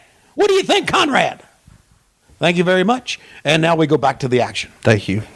Meltzer speculates that the cage here is 20 feet high. Okay. Do you think this is actually 20 feet high? Okay. 20 feet would be 2 basketball goals high. Okay. Thank you, 8th grader. We got you. No, that's how a judge thinks. I think, where would a basketball goal be, and would there be 2 on top of it? And I don't think it's 20 feet high. I think it's more like maybe 15 or maybe 15 and 3 stars. Oh, my God. Okay. Listen to this. All right. 3/4 stars? I don't know. A week prior to this, Lanny Poffo got a tryout match in Biloxi. He wound up getting a pretty sweet deal. Yeah. Not that he could suck his own dick, but that he got paid to sit home. What? I mean, he got paid to sit at home and suck his own dick. Well, look, I don't know. Look, I talked to Lanny about that, but I saw Lanny recently. He denied that he got paid to sit home? No. Well, Peggy Latham saw the other one. So. No, he admitted to it, and he realized that because Randy Savage was his brother, that helped him out in his career. But he also had some very good matches, didn't Lanny Poffo? Okay, cool. Okay, I like Lanny. No, Lanny's a good guy. Now, check this out. So the first one out of the cage wins. Right. Hogan is going to make his way out. He's stalling. Piper pushes him out. So Hogan was out first, but the match continues because, as you explained on commentary, they went out at the same time. Even though that's not factually true, Hogan was out first. But I had to make up something there, didn't I? You did. Okay. And that cage door was just slammed directly into Piper's hand. Oh, my God. Apparently, if you hit Piper's hand, he loses all equilibrium. Okay, here's something that fans need to know, and they probably know as well. Hulk Hogan is bleeding here, and this is I don't think he gigged himself. It could have been an old wound that was open. What hurt Piper more here, that cage door or Stone Cold canceling his podcast? I don't know. Well, it's a real question. I don't know what hurt more. Oh, but Hogan is just starting to bleed up in the top, and Hogan is going to be bleeding during this match. And we are told now, as production crew, as camera people, Get a wide shot. Get a Don't wide shoot shot, absolutely. So this is when the edict has just come down a couple weeks prior. We're not going to do crotch chops. We're not going to do bronco rides. Yeah. We're not going to say bad words. Right. We're going to be safer. Right. So Hogan here, you believe, has hard weight, or he's gigged himself, but is just going off script? Well, there is a certain faction that believe he gigged himself because I'm Hulk Hogan. There's Sting! Holy shit! Sorry, it's just kind of like a Pavlov's theory type thing there when I see him. I get it. I Okay. mean, it's instinct. Yeah, that's right. But, Hogan could be he's saying, I'm Hulk Hogan, I'm going to go ahead and bleed, and you can go fuck yourself. But let's look. I see it's going to bleed on the top right here. So let's see if you actually see him saw himself or not. So Hogan is so nervous about his head getting hit, he can't help but push that shoulder up. Yeah. Piper plays along. Sting! Sorry. Is it actually Sting or is it Canyon or who is it? Well, I don't know who it is, but it's really not Sting. What did I say on the broadcast? Do you remember? Did I say? You said, I'm not sure if that's Sting. I don't know who's Sting anymore. Well, because Sting painted his face and that was a mask, right? Right. So we knew. We knew it really wasn't Sting. Now, here... slow fucking motion. What's happening right now? Okay. This is in real time. Yeah, Piper tried to get back to the ring, and Hogan falls out of the ring. It's important to remember that Hogan has had a year-long feud here with Piper. At the end of Halloween Havoc 96, after he beats Macho Man Randy Savage in the main event, Piper debuts unannounced and challenges Hogan. Right. And it kind of sets the wrestling world on fire a little bit. The most recent time we saw him was as the commissioner of the World Wrestling Federation, and earlier that same year, he had a match at WrestleMania with Goldust. So it's kind of a surprise that he shows up, and here we are a year later. Of course, in between, they main evented Starrcade, where, believe it or not, Piper actually won with a sleeper hold. And then, of course, they had their match where they shot the promo at Alcatraz. Right. It happened out at the Cow Palace at the Super Brawl, and now here we are for Halloween Havoc. So maybe the three biggest shows. Maybe you could make an argument for Bash at the Beach. Where would you put Super Brawl in kind of the hierarchy of WCW pay-per-views? I always thought that Super Brawl was, it was kind of like in the spring, so it was kind of like against WrestleMania. Right. But I kind of thought it was more of our SummerSlam. Yeah, I get that. It's two Stings! Stings galore. Oh, my God. Is the line from Dusty Rhodes. Okay. Stings galore. How was that? Was that a good Dusty? I got stings galore, Tony Schiavone. Hell, got stings galore, and I got some hemorrhoids. You want to check out on me? Pull the stick out of my ass and smell it. I mean, what the fuck was that? I've never heard that before. I don't know that I ever want to hear Lewis Black's full routine if it involves smelling people's ass sticks. Oh. I'm offended. You're offended. Bullshit. Yeah, not really. Okay. All right. Now, Hogan is bleeding here. I've been looking. I don't think he gigged himself. This could be Hardway. This feels like a jungle gym for the elderly. Does it not? Yes, it does. But, this is the same cage that was in Chamber of Horrors. There you see Hogan bleeding. They got off the shot very quickly. Same cage that we used everywhere else. It was just a cage that was easy to lower. Check out these belt shots here. Oh, my God. David Flair knows a thing or two about those. Oh, man. He's laying these in. Yeah, Piper's getting his hands up. Yeah. Whoa. That's right. And you get in the heat of battle, right? You lay him in. He's into it. Yeah, he's absolutely into it. I don't think Hogan can't do some heel shit here, man. I know we always talk about how much we like him, how much a great performer he was in light of everybody in Dirt Sheet World hating him, but he could do some heel shit, man. I feel like I should mention here a correction from earlier. We were kind of freestyling. Why wasn't Six booked here? Yeah. Well, it turns out he wasn't booked because he broke his match. He broke his neck wrestling Lex Luger a few weeks prior. Okay. All right. Well, there you go. So that's the good reason. yeah, I mean that's a good Not a reason. bad reason, but that's Yeah, we know what you mean. You can call off the Watchdogs, I Right. guess, off Eric Bischoff, but those tweets are probably already gone. So Yeah. fuck So it. what the fuck? Yeah, Okay. he's looking for something to do. He's just watching Fox News and Apparently complaining. so. He's because he doesn't do his podcast anymore, Nope. which surprised me. And Hogan's going to try to get out here. Why does that surprise you? Russo will probably just take his spot, right? Russo's got his own podcast. Nobody else. I'm not getting into that, you son of a bitch. What? Okay. Hogan's trying to get out of the cage. That's a great shot. This is a Great phenomenal camera shot. shot. Yeah. This feels like somebody was actually thinking ahead. Who would have planned a wide shot like this for the cage? Would this have been Craig Leathers? Craig would have been at the director. Keith would have been one of the producers in the truck. I'm going to give Keith Mitchell credit for this.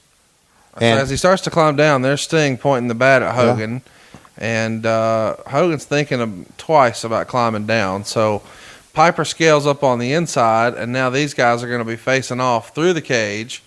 Hogan wants no part of the bat. He'd rather deal with Piper than Sting. And, of course, we're 2 months away from the biggest pay-per-view of all time after, I guess, a 1.5 year long build of Sting versus Hulk Hogan.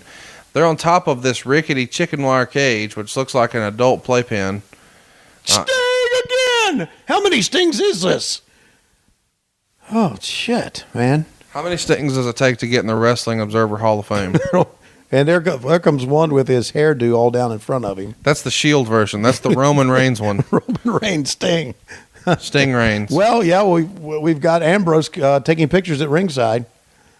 So Seth Rollins is one of those fake Stings. It's got to be. Okay. Now, Piper can win it here, right, by escaping? You know, I don't know. Because What are the rules here? they don't know. That nobody Because knows. earlier, it was supposed to be the first one who was out, and Right. Hogan just walked the fuck out. Yeah, so So it was a cage where the door wasn't locked. yeah, it was confusion, and it's one of the things, a small thing that led to our demise. Well, I think it's a matter of, rather than Bischoff being concerned about what the steps were here in this match, he's more like, tell that fucking midget to take his mask off tonight. And I think that's what Bischoff was doing instead. Yeah, and you're right. When really, he should have been focused on the fucking main event. Yeah, at least on the finish, wouldn't you think? You would think. What are the Yeah. rules for a cage match? Well, the rules for a cage match like this, if it's back to the old WWE, there's Sting again. Back to the old WWE days. I didn't know. There's two more of those motherfuckers. Back where was it? Back to the old WWE days. Remember Paul Orndorff and Hulk Hogan? One of the great cage matches where they stepped out at the same time and they had to go to the replay. But I don't know what this one's about. I have no idea. Piper slithering back into the ring. He picks up Hogan's shirt. He's going to use Hogan's shirt as a weapon. He starts to choke out Hollywood with his own shirt. Hogan thinks better of it, reaches down, grabs the big gold belt, whacks Piper in the head with it, and he just throws the belt down like a sack of shit. That's right. How much do you think that belt was worth? Allegedly, it was $10,000. all silver, like solid silver with gold on it. And there's a book out about it, but I wanted to know, oh, man, look at that. Wow. He's really ramming Piper's head into the mat. Absolutely is. As you can see, Hulk is still bleeding. Now what's he going to try here? Oh, he's going for his big leg drop. There it is. Now He's calling for the ref. Wait a minute. Who's outside. The ref unlocks the cage, slides in, and now he's going to count. So the referee was outside of the cage, but now he's inside, and he's going to count. And Piper kicks out of the leg drop, and Hogan can't believe it. But it was only a 2 count, says Randy Anderson. But I thought the idea was, what the fuck is going on here? And here comes the Macho Man, Randy Savage. And why shouldn't he? Now, the Macho Man is climbing the cage. The door is standing wide open. You could just walk through like the referee just did, but Right. instead, Macho Man is going to go to the top of what Meltzer said is a 20-foot high cage, and from this angle, it looks scary. Oh, did he connect that time? He connected with his knees, hips, elbows, Oh. ankles. Macho Man comes off the cage. Sleeper! Sleeper applied to Hollywood Hulk Hogan, who was trying to pick up his own belt. Not happening. Okay, this is it. This is it. Randy Anderson in position. Call it Pee Wee. 1. It's raising up the arm. There's 1. 1. Raising up the arm. And there's 2. Oh, he's going to keep the arm up this time. 2, 3. It's over. Oh, my God, it's over. It's over. Roddy Piper has won the match. He's won the age in a cage. But similar finish to Starrcade, where Piper wins with a sleeper. Bischoff comes out. He's pushing around some stings. Macho Man thrown out of the ring by Piper, and Bischoff's trying to make his way in. He's finally going to sneak in and get the check on his pride and joy, Hollywood Hulk Hogan. Sting is trying to pull at Piper and Savage. It's an interesting situation here. And here comes Sting. Oh, my God. The mask flies off. It's Shawn Michaels.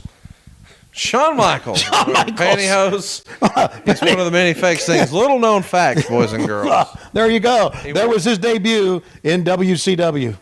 They knew they had a cage match they needed a rating for, so here we go. Okay. Didn't even show his face, which is just like us. Now what are they doing here?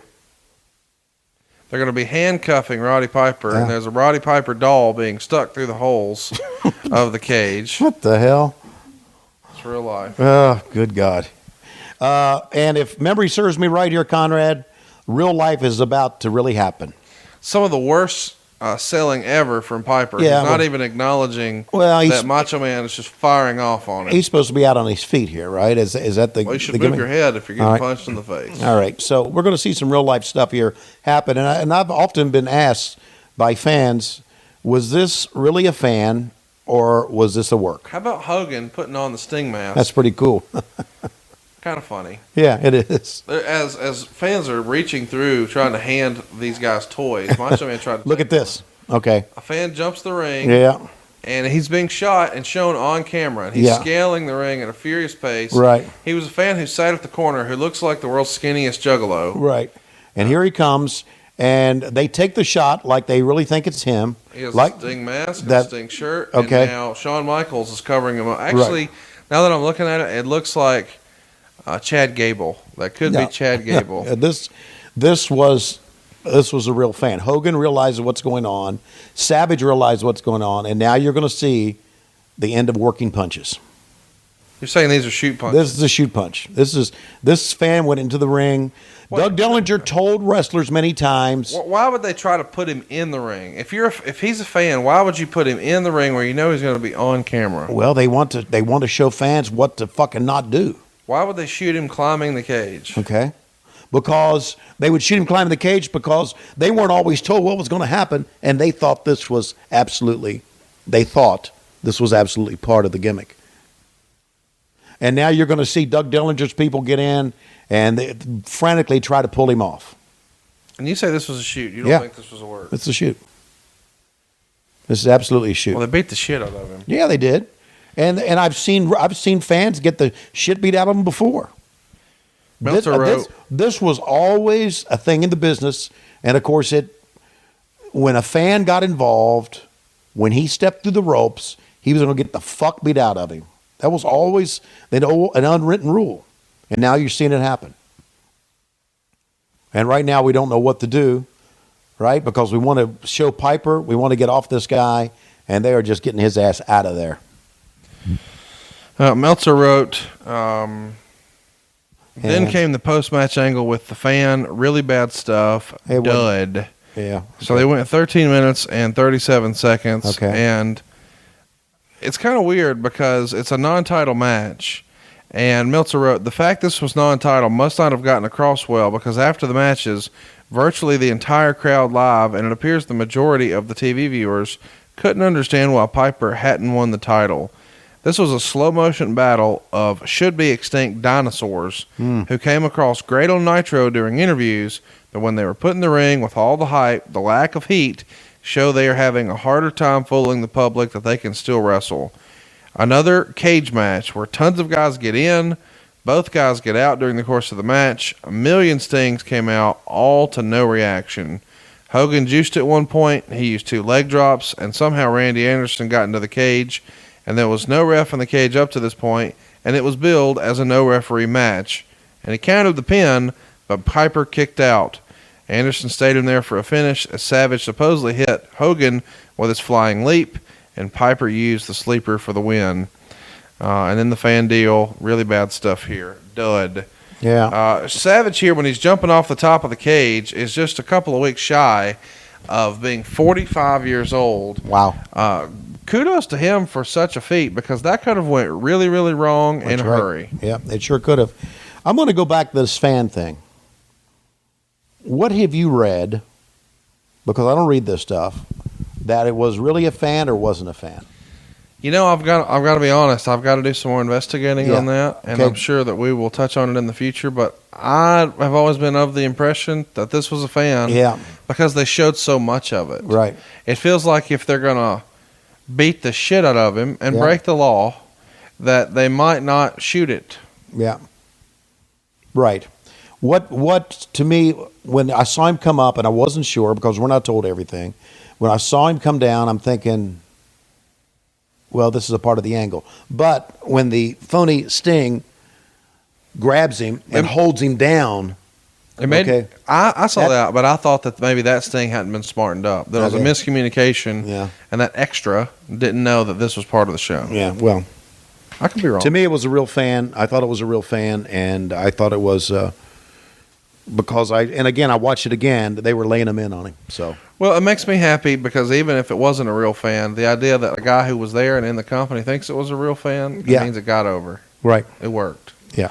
And I think this worked. I think this was a much better episode than last week, and I thank you for that.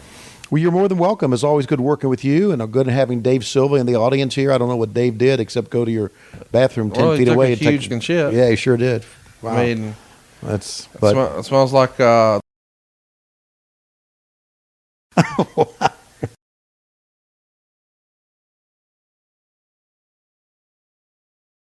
Go ahead, Dave. Wasted days and wasted nights. See, there you go. He's not just here for graphics. He's entertainment as well. All right, great show. What do we got next week? Well, we got Halloween Havoc 1995, and we're going to hear about the fucking Yeti. The Yeti, and we're going to hear about the giant falling off the building, right? He died and then main evented for the world title just a few minutes later. How about that? Amazing shit. It really is amazing, but it's even more amazing that we've made it 3 hours now, and unfortunately... about that time. It's about that time. You're exactly right. The main event for Halloween. Oh, it's Sting! The main event for Halloween Havoc coming up is it's Sting! Conrad Thompson going up against Dave Silva. Freddie Fender's it's Sting! It's Sting! I'm stuck! It's Sting! We're desperately out of time. See you next week on What Happened When? Monday on the MLW Radio Network. It's fucking Sting!